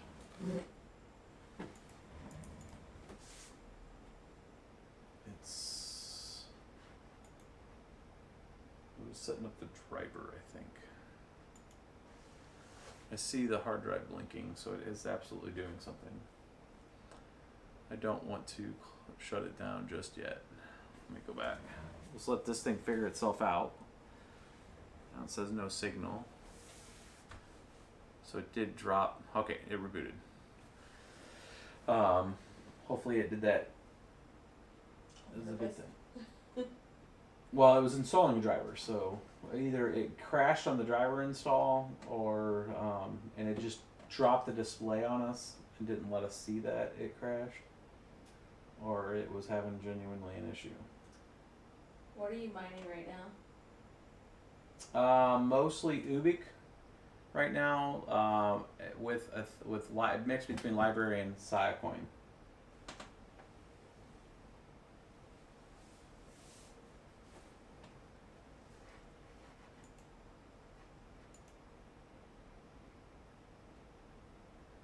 So the 550 is like no bueno here. It won't even load. Well, it didn't reboot. It rebooted to a black screen. So, and we installed a fresh driver for it. We're gonna let it reboot one more time. Tell Steve why you still hang on to GPUs and not ASICs. GPUs are the ultimate hedge. ASICs are bricks once they're done. Once they've reached their end of life with profitability, there's no other use for them unless somebody invents an algorithm that is the same algorithm of the ASIC you have. So let's hypothetically say, it's not even hypothetically, we'll say about the Sponduli tech that's back on my back shelf right now. It's a 2.0 terahash Sponduli tech that at the time, more than 2 years ago, it was 2014, I think is when I did that. 3 years. 3 years, yeah, 3 years ago I had a Sponduli Tech 2.5 terahash unit. Well, it was great. When I got it, it was already late, right? So it was barely ever going to make its money back at current Bitcoin price. That Sponduli Tech maybe made 4 Bitcoin, just under 4 Bitcoin, in its total lifetime before it was just using up more power than it was worth. So it got turned off. Now that, at the time, it barely was not going to cover itself because it was only a $600 Bitcoin. So at the time, but just hold the Bitcoin, and now Bitcoin's 2,700. Well, now 4.5 Bitcoin looked like a great purchase, right? But mind you, that unit at the time I think was $5,000. So it again looked like it wasn't going to be profitable and it was a waste. But right now, 2.5 terahash isn't going to. I mean, there's 13 terahash units now, right, for like half that price. So it's just, the thing uses like 1,800 watts of power maybe, and it's just it's not worth it. Like it's highly red. So that's the problem with it. So there's a unit that I had, and then I had, at the same time I had R9 290Xs, which were highly inefficient to today's standards. A whole rig of them, like a whole 6-card rig of them, required 2 1,200 watt power supplies, and they'd use about 2,000 watts of power. So even in today's standpoint, that's a lot for 6 cards, 1,200 watt or 2,000 watts. That's crazy talk. Well, in June of this year, those cards were going for like $400. Now I didn't move those for $400, but you know, if you're a miner trying to sell, I like to keep on some of the relics. If you're a miner and you wanted to divest at that point in time, there were people that were buying those cards for $400. Those cards weren't $400 new. I mean, they were just about $400 new. They were $330, $340. So here you are, something that's 3 years old that effectively regained all of its value, because at the time, $400 Ethereum at the actual difficult level that it was in late May, early June, those cards were still producing a lot of Ethereum. You know, get a whole rig one of those. Those cards are 31 mega hash, 32 mega hash cards, and they're 3.5 years old, 4 years old. So that's why the difference between ASIC and GPU hardware. This stuff is always worth money. It will always be worth money. And don't let people like, oh, you guys been mining with it and all this. The GPUs I have go out are the ones I have in my gaming rigs, because they're in closed cases. They don't get enough air. They sit there and run at 80 Celsius when I'm playing a video game because they're in a closed system. These are open systems. There's open air on those. We take care. We monitor our mining rigs a hell of a lot more than we monitor our gaming computer rigs. Now, anybody that's playing games, they put it in their case and then they put it down and it probably coughs up a whole bunch of just hair and everything else. Nobody's spraying it out when they need to. These things, I guarantee you, you see a whole bunch of dirt on them, you're blowing them out. I mean, so it's a different mindset. People think that the miners are just crushing the cards and stuff. Again, the cards that I have had went out more are in my gaming rigs. So as long as because you're taking care of your cards more in this kind of scenario, because you have a lot more invested into it usually than a gaming computer too. So you can resell them. You can always resell them. It's like a truck. You know, it goes down to a certain point, and then you can always get so much money out of them. My old 7990s, I did sell those. 7990s at the time when I bought them were like $800. Yeah, I think I paid like $7 something for them. I sold those cards for almost $1,000, and it was like people that just wanted them. They were like, I got what I want to use those 7990s for. I want them. I mean, people were selling for like $1,200. We got exactly what we paid for them back out of them. Like, and that was definitely a 4-year-old card, right? Ran perfectly fine. I had 3 of them. It was a 6-card rig. It was 3 cards, dual GPU'd, right? So an ASIC, you're not going to get that. You're going to spend it, and it's gonna run out of life. So that's why we've always hedged on GPUs, is that they're always working. And besides this one GPU that isn't now working with this motherboard. So I'm going to pull this real quick, and I'm going to see if it's just, I think it's a driver thing that I just killed here, this card, by uninstalling and pulling those out. So yes, ASICs right now might be running way faster than GPUs. You might be a great deal, but in 3 years, that ASIC will be sitting on the shelf, not worth anything. And yeah, but you'll be able to sell. You can only use ASICs for certain algorithms, though. Right. Like script, you're only going to buy an ASIC for. So if you want to script mine, they're great for script mining, but they're gonna, as the next gen technology comes out for it, you're not gonna get your money back out of them. So ASICs are a pure ROI game. You have to get out of your money, or you have to get your money out of them, and you have to buy your next equipment. And I don't know why this isn't working, but what we're gonna do is put a different card in, and I'll come back to this one. I think I have to nuke the driver, or nuke the instance of that card, let it be refound again, and then make sure I'm resetting the driver. So I'm going to put this one here. We're going to verify it, and then I'll come back to that one after I can nuke it from the OS. Any experience with Expanse coins? Sort of mining it. Expanse, and I was like, the TV show's awesome. Yeah, TV. Yes, Expanse, the TV show. If you've never seen it, is really good. I'm giving them a shout out for free. It's actually one of the best, like, sci-fi TV station or TV shows I've seen in a long time, actually. But the coin, we actually have in the MultiMiner. So my experience is the point of putting it in the MultiMiner. I choose to go more Ubik than Expanse. I like their roadmap better. Their developers and folks seem to be on point more. But I have nothing against Expanse. It's in the MultiMiner. So we give it as an option out there in the MultiMiner for folks to mine. But I think Ubik has a better roadmap. I'm going to say this wrong. Signatum? Yeah, we got it in there. Signatum's in there. It's Signatum. Whatever.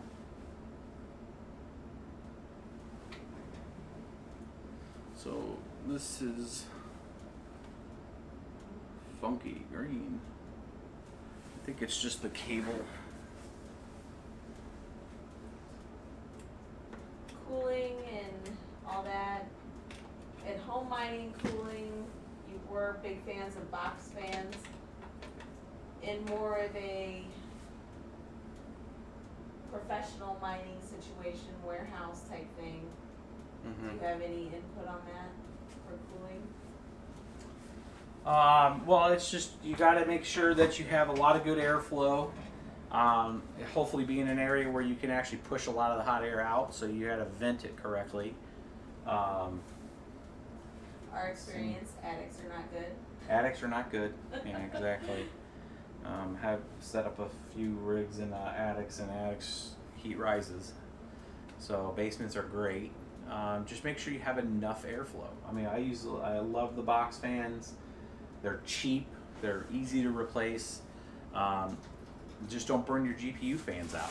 Your GPU should not be spending any more than 40% on the fans. If they're doing more than that, you're going to burn them up. That's one of the things. Those are the cards that I don't want to buy aftermarket, is folks that just have been blazing the built-in fans. Run those fans at 27 to 40% because you have enough airflow over your case. I don't care if your case design is the best thing since sliced bread. If your GPUs are over 60, 70 Celsius and their fans are kicking up to 60, 70%, they're running too hot. Don't burn up your GPU fans. Buy a $14 box fan, and I know it looks tacky and it makes noise, but keep your card. These are huge investments. This is an investment that needs to last for a while. Even in the downtimes, like right now with Ethereum jumping its this difficulty up to 1650 or wherever it's at right now, it's not unprofitable, but it's not super profitable at all right now. It's not to the point to where everybody's going to turn their GPUs off, but there's a lot of people that are going to start moving it to other stuff and hedging a bet on higher output of coin, with the potential that if that coin goes up, you have more of it. That's kind of the reason with going to a switch to like Ubik. It has a good roadmap. You can get a lot of them. It reminds me of Ethereum circa late 2015, to where one rig can put out 20, 30 of them a week. And having all that heavy units are nice when the price goes up a lot. So it's just a hedged bet to see if that's what ends up happening with Ubik. Let's make sure that this thing came up. So this is the dark horse, R7370. I'm gonna take a little quick poll in here. How many people have seen an R7370 in action?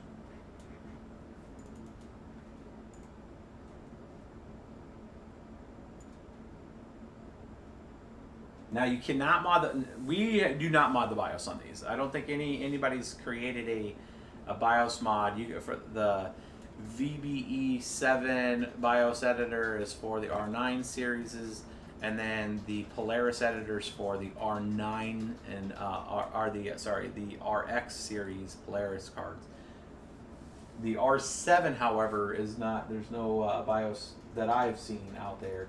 You edit. All you can do is, so you're not changing the memory straps, you can just come in here and just bump the settings up to like 1600. And I usually take this down to about 975. So 975, 1600 is the kind of settings I usually have on this card. And much more than 1600 and it starts getting a little flaky. But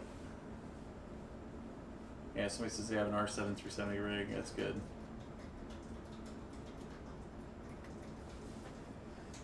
So we'll first start with let's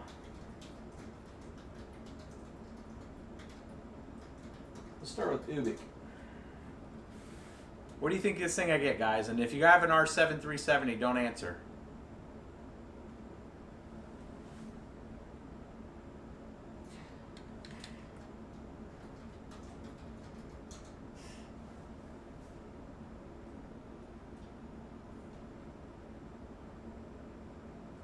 Now this is a $160 card, guys. $160 bucks on Newegg right now. 170.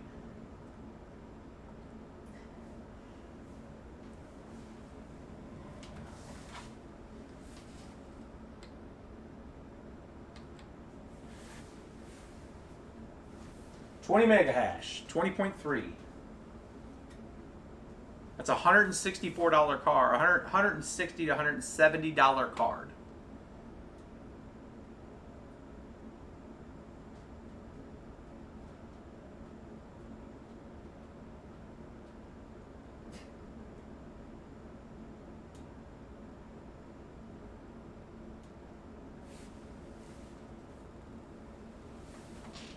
First coin. Yes, no, maybe. Carter. Mm-hmm. First coin.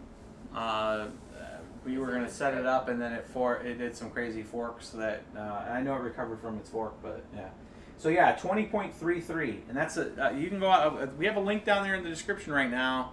Out from our Amazon affiliates, these cards are 160 to 170 dollars right now.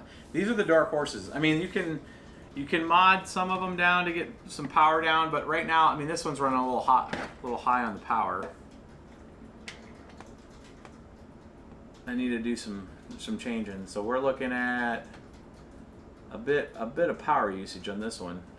170. We should be able to get these down to about 120 a card.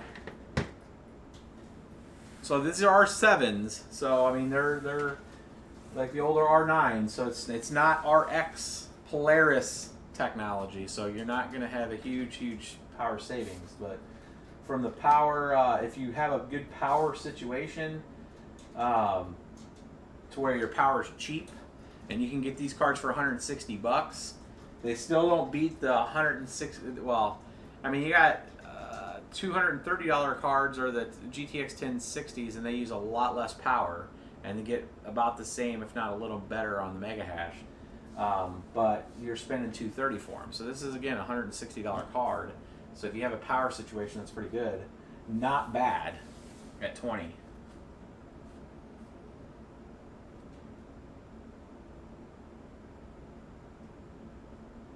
And it's just a 6-pin on this card. It's a single 6-pin.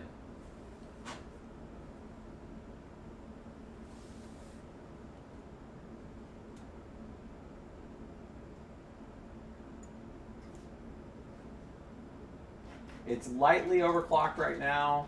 It's a little more than lightly. Let's say 16. This card gets a little flaky after 1625. About 1650 is about its max. Try some music coin.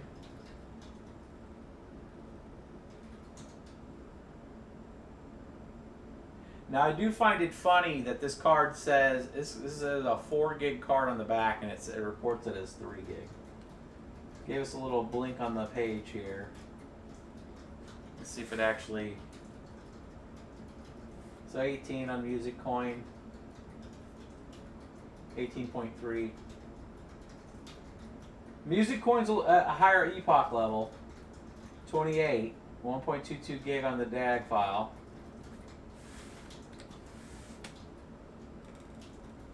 So you can see the little degradation there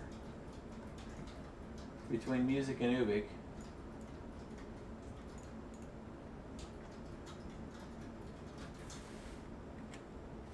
Feather coins only, NVIDIA only that I have on there.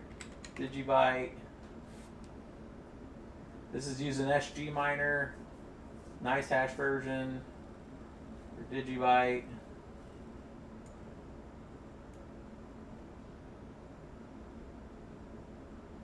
It's 12 mega hash.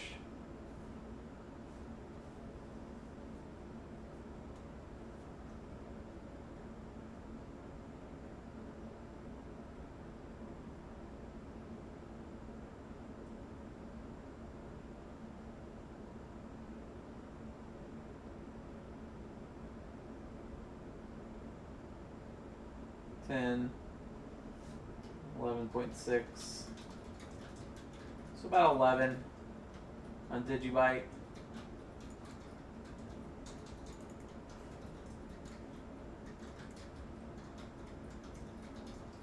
Chaincoin 39, using SGMiner also on Chaincoin.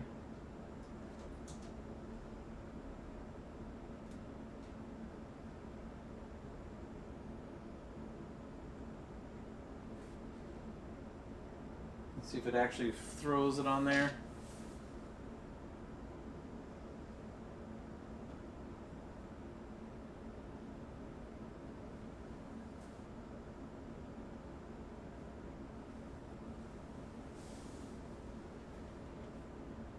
Waiting for probing for pool to be alive.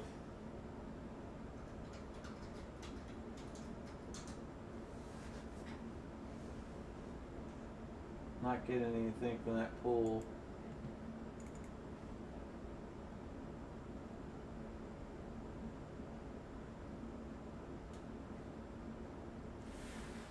Let's try some library.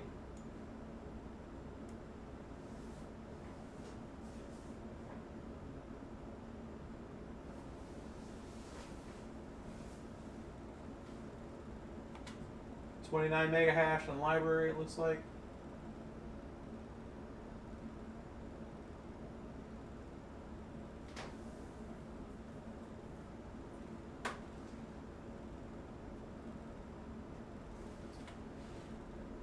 Again, power's a little lower, so you're talking about 100 watts. Looking right at 100 watts, 120. This machine again is 20 watts of power usage, so about 100 watts for 27 mega hash.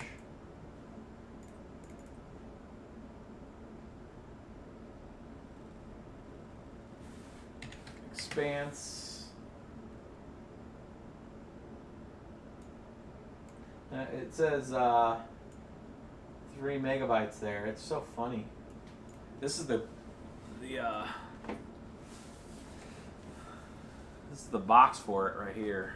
So they're not seeing those out. Strix Gaming R7 370. It says 4 gigs.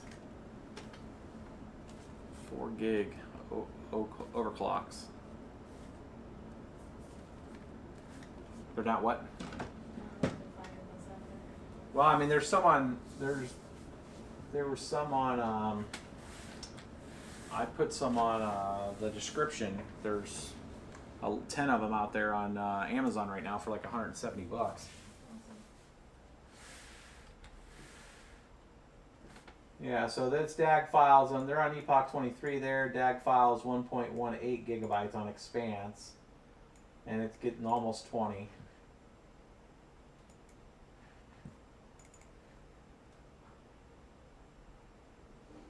Hush.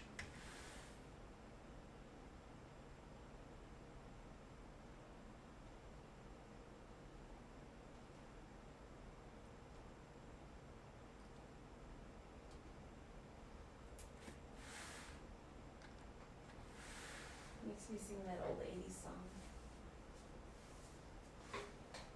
You know that? Or it was 90s song, wasn't it? R&B. Oh yeah. Oh, this thing just died. Incorrect data. Looks like it blew up. It didn't like the overclock, so it did 174 hash and then just went boom. I did have this overclock though, so.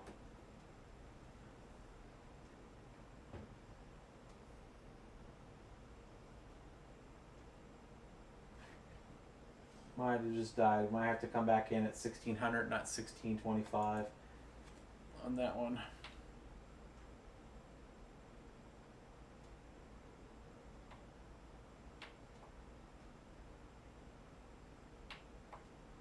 We'll put it at 1600. We'll try the rest of them. They were pushing 2 hours. How many more parts did you have? That was really it. I have these two to get fixed in the BIOS, or get fixed with the right drivers, which is the 550 and the 220, and see what they can do. They might both be Flip your screen. just done. Are you going back to? I'm going back to here. We'll get through this one. I'm gonna make sure. Let me put this back up to 1600.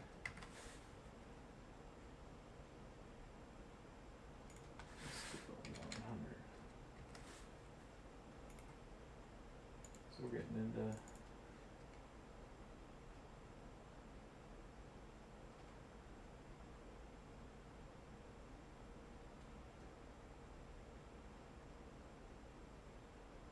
Let's do some Pascal.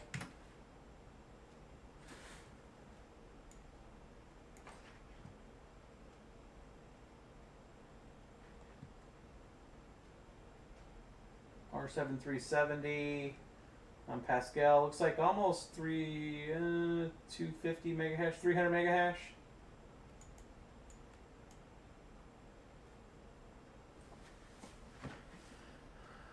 Power usage setting right at 163 So 140 watts. It's a lot, but it's an old R series.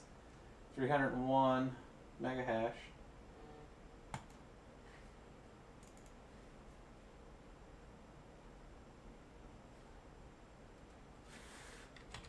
I think I might just have something broke with Saya because it's just going this infinite. No matter what card I put in it, I might have to look at that one. XMR 16.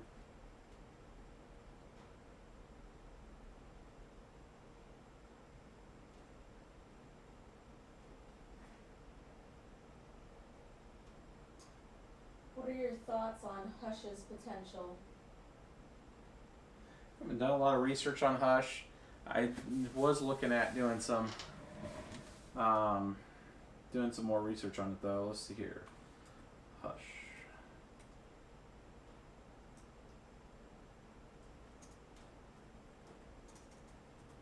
Well, I mean, when we look for coins to put in here, guys, I mean, if I've done enough research on it to accept to put it in the MultiMiner,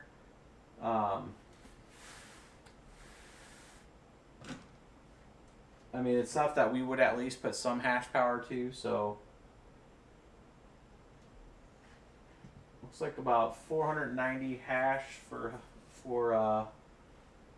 500. It's still blinking a little bit. Getting a little bit of artifacts with the overclock. So 500 hash. I would say it's probably around 470 without the overclock on XMR. So about as much as a GPU or a nice CPU on that 370. I did not do a check on power on that though. Let me do that real quick. 16. Because the CPU is going to use a lot less power and still give you 500. Like a Ryzen 1800X overclock to do about 700, 800 hash on XMR. So, and it's not going to use near the. Well, it actually uses close to the same power. It uses about 120 watts when it's under load. 141 watts. So. That's about 110. It's about as much as a GPU, or a CPU rather. 140, so that's 120 watts total GPU usage for 500 hash.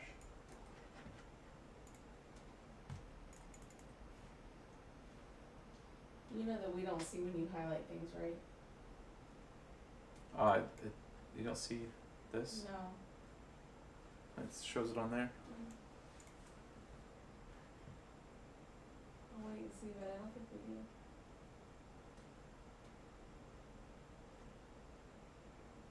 Let's try Okay, just kidding. Zcash.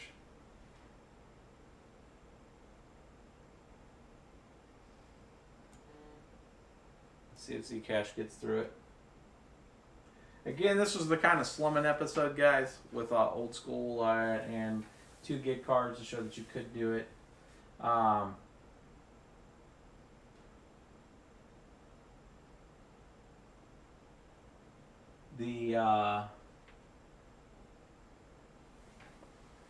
We got the expansion rig for this that I'm going to be building. We'll be doing a kind of a setup with this. So there's your Zcash, and it's artifacting a little bit on this, and it finally died. It was 184 and then died. You're probably looking at about 170 without the major overclock on this, which is not a major overclock, but this thing can't handle a lot of GPU overclock.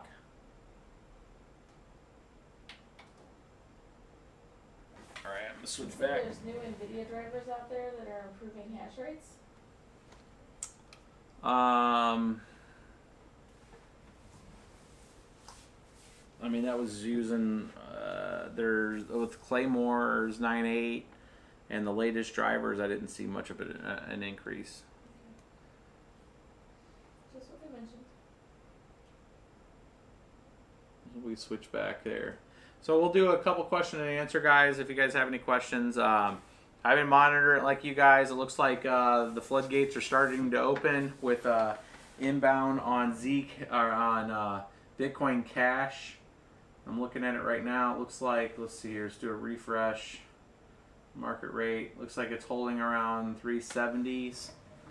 I don't know if I'll have to look and see. I try to move some stuff in to Bitrex tonight, and it was, I mean, I try to send it over at like maybe 2 or 3 o'clock whenever they opened up the exchange to have inbound, and like 2.5 hours later it still had 0 confirmation. So I think there's a lot of people in that bucket right now. I think over the next few days it's going to be interesting as people can start to move stuff into the exchanges, and as they start solving blocks faster as after the network retargets.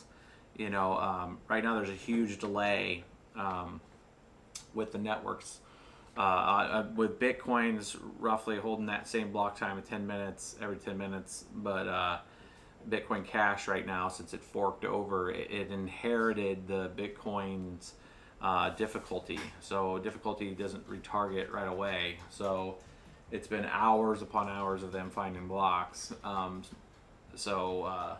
That's a thing. And for people that don't, I mean, I can spend 5 minutes and explain on how that functionally works if you guys want, or you guys can say, no, we got it.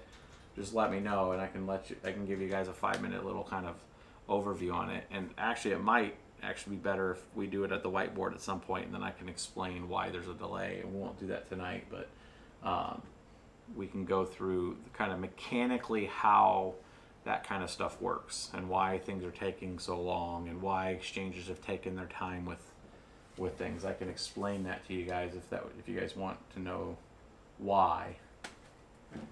So we talked Vega earlier. They can go back and find that. How about Threadripper tonight? Threadripper's showing August 10th. As soon as the big one shows up, I'm picking that up. So we'll do a live. Do a live build if you guys want. I was actually going to build one for our render box. So you guys let me know, like we did with Miss BBT's build. If you guys want to go through that build and we can go cradle to grave, we can do that together. It's going to be the big one, the 16 core, 32 virtual Threadripper. I want that for my main render box. So we'll put 64 gigs of memory in it, and it's going to be an awesome build. So we will do that one. And then, of course, once we get the OS built on that, we'll throw some XMR and all that kind of fun stuff on it and see what it can do. A good price for a GPU that would be great for Ubik. A good price for a GPU that would be great for Ubik. The best output to cost to hash to power is a GTX 1060. That's the best setup that you can find. Unless you find a used, this is for brand new, if you find a used or a retargeted price back to reality version of the RX 580s, RX 480 that hadn't been sold.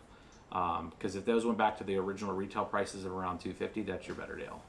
Or a 570 for that matter. If everything went back to retail pricing, you're talking RX 570s at like $209 to $189, somewhere around there is where they should be price wise. That would be your best bet. But right now it's probably going to be a GTX 1060. So is people wanting me to explain this? So I'll give you guys the 2-minute explanation. So you'll hear this again on one of my other videos with the whiteboard. I might do it tomorrow because a lot of people are asking for it. But essentially, when Bitcoin and Bitcoin Cash forked, Bitcoin Cash inherited the block difficulty.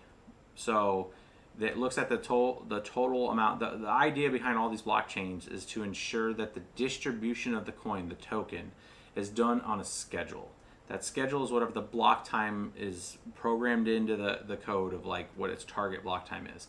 So based on how much network hash power is put onto a coin, to a blockchain to work its proof of work algorithm, it actually goes out there and targets how difficult it needs to make the solution to actually mint whoever gets the award of the mint of the block. So that every 10 minutes for Bitcoin is what whatever it takes the network hash power, and as it's added on there, and this is usually kind of a ramp. Like you'll see as new tech comes out and people turn it on, you'll see a big bump in hash power, and then there's a reciprocal bump in retargeting of difficulty to ensure that the block time tries to stay as close to 10 minutes as possible. That way it can control the inflation of the tokens over the period of time.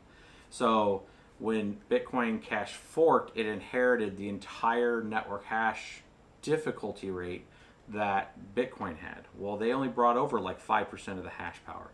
So then it becomes a math problem. So it figures out like, well, I only have 5% of the hash power. Good luck trying to find the next token block, the actual primer that allows a person to win the lottery and mint that next block. Any of the transactions you do on a network like that, immediately the miners that are on the network start validating transactions. So if you send a transaction from point A to point B, right away you'll start getting validations. You'll start seeing the verified confirmations. But that information, that ledger, isn't posted onto the blockchain ledger until a block, that next block, as long as you made it into the block. So if this is a whole block and only this many parts of the transactions on that next block. So if this block, the new Bitcoin Cash, is an 8 meg block, well, they're only using less than 1 meg of transactions are fitting in there right now. So they're not even using all of it right now. But the problem is to mint that next block, somebody's got to win it. And if there's not enough hash power to win it on the distribution schedule of 10 minutes, then it has to wait, the network has to wait essentially until the difficulty can retarget. Otherwise, each time it goes out to issue out a new block, it takes the mining network a lot of time to try to find that the ability to win that next block. So you had block times of like 3+ hours. So if you've sent something like to an exchange, the reason why the exchanges lock that down is that even though they can see the transactions being confirmed, so they see all the intra activity between the blocks, they will not post, just like a bank won't post if you deposit a check. It says, hey, I see the amount, I see the bank you have, and I know those people. However, I need to validate that they have money in their account. Well, it can't reconcile that until that lock is posted, and then it does a debit and a credit essentially. So that's why you'll see, hey, I got 1,000 confirmations, but the next block hasn't been minted yet. So that's why everybody's transactions that are trying to send stuff has to wait for those blocks to complete. So the exchanges right now are doing a delay to allow people to do that until that once the difficulty retargets to the network hash power, then things, the floodgates are open and everything's really going to start to flow a lot faster. And you're going to have a block that's consistent. Every 10 minutes, you're going to have a new awarded block. That's why it's like a very cost inefficient probability for the people that are mining it, because right now, Bitcoin is a fixed thing. If they had 5% of the network hash power, they roughly were earning $11,000 to $12,000 an hour. If they had if you had all the hash power, 5% of the entire hash power of Bitcoin, you won enough blocks, or you won enough of a portion of a block to equivalent to about $11,000 to $12,000 an hour, essentially, with the amount of hash power that went over to Bitcoin Cash. So when they get over to the network, and now they've won 3 hours and they haven't earned anything, right? They may win the next block, which they have most of the hash power, so they should.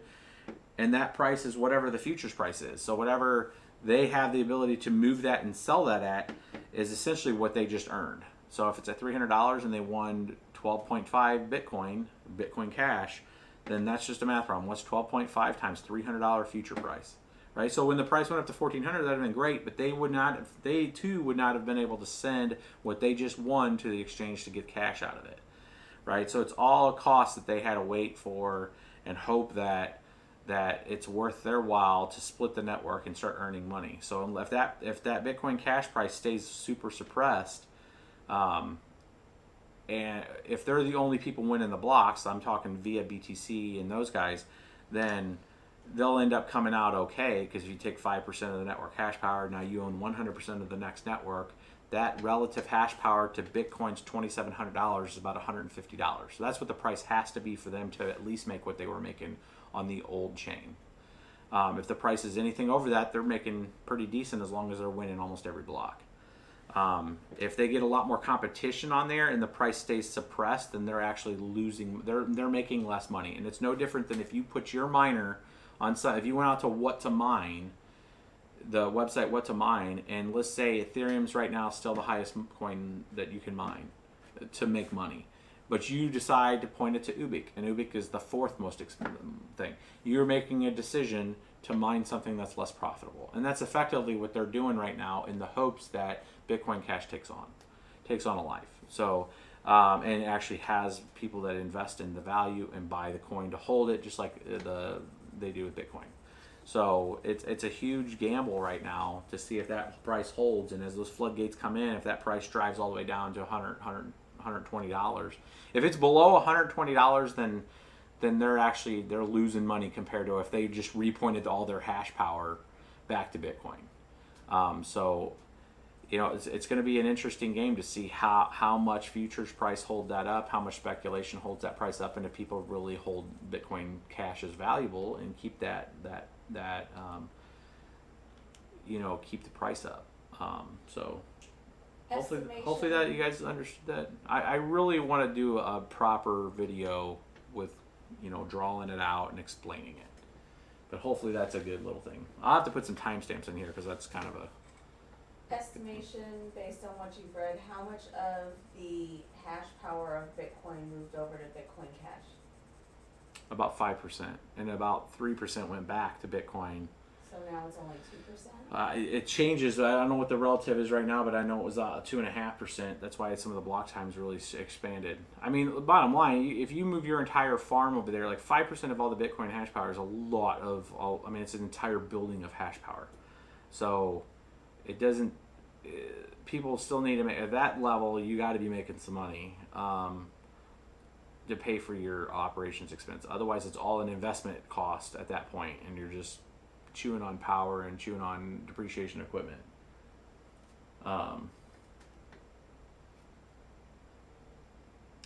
Any other questions? We'll wrap it up, and I'll do a proper video that does that in front of a whiteboard, and it kind of explains on how those. It's going to be more generalized. It won't be just Bitcoin Cash. So you guys won't rehear that part, but it's with all of the different coins and all of the different their block times and their essentially their inflationary concept of how that works, where it's has to like Ubik coin is an 80-second block time. That puts out 8 coins every 80 seconds. So the block time's a lot longer than, like, let's say Ethereum's at, I don't know what Ethereum's at right now. It was at 17 seconds. I think it's a little higher now with the difficulty jump. It might be closer to 20-second block time now. So Ethereum's inflation at 5 coins per every per 17 seconds is a higher output. It puts out almost 3 times, almost 4 times the. It's about 3 times because it's 8 coins versus 5 than Ubik right now. Ethereum's inflation's higher than what Ubik would be because Ubik only does 8 per 80 seconds.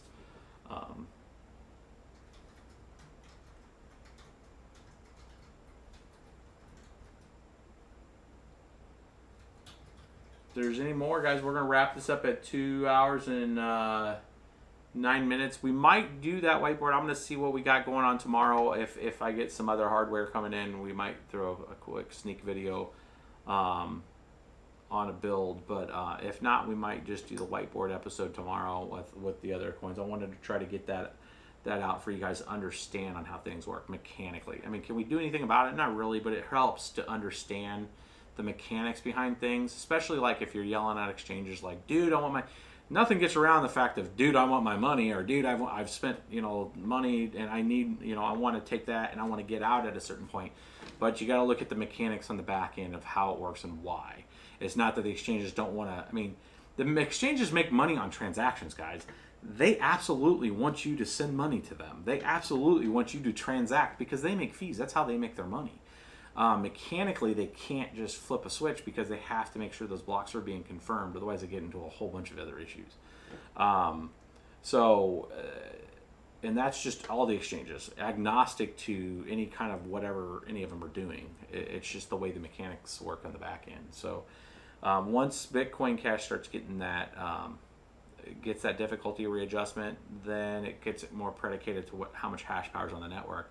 And then we can start talking about like how much hash power is on there versus how much the price is. Like there's an equilibrium at some point to where that 2.5 terahash Sponduli tech that I have could be profitable because the hash rate's low enough on Bitcoin Cash. And, some of those old ASICs could come back to life if that price was high enough relative to the amount of hash power. Because 5% of today's terms of hash power for an entire Bitcoin network in 2017 times, 5% is like, and I'll have to look at the chart to make sure the math is right, but I still think it's damn near as high as what the total hash power in 2013, 2014 was. So it's not, there's a delta there of where it needs to be. But if the price goes to like something crazy like 1,700, it's absolutely, because you're at 5% of that Bitcoin hash power and it's worth $1,700. All that old ASICs, but all the folks that hit me up on Twitter and stuff ask me, hey, can I mine it with GPUs? No. The 5% of the entire Bitcoin hash power will still outdo any GPUs out there.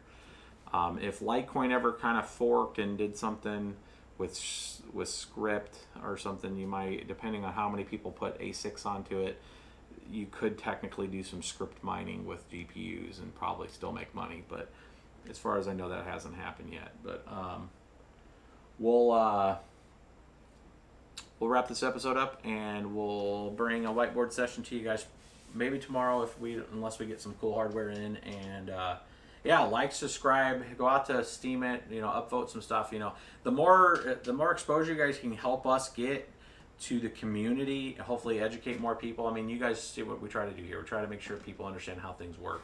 You guys are the people that help us get that word out there. So dropping it, I don't mind if you guys go out there, put it out on forums and stuff, point people to it, help us out, help us get us out and share it. That just brings more attention to the channel, allows us to look at more topics and stuff. So we value that, that help and contribution. So Steam it, Twitter, follow us out there, and ask your questions on Discord if you can't get to that. Yeah, and if you guys go to Discord, I jump in Discord a lot. So you'll see there, you can do @BitsBeTrippin. I'm the BitsBeTrippin in there. So go out to Discord. It's on bitsbetrippin.com, and Discord channel's on there. So hit Discord, and we'll catch you guys later. They want to like a boss.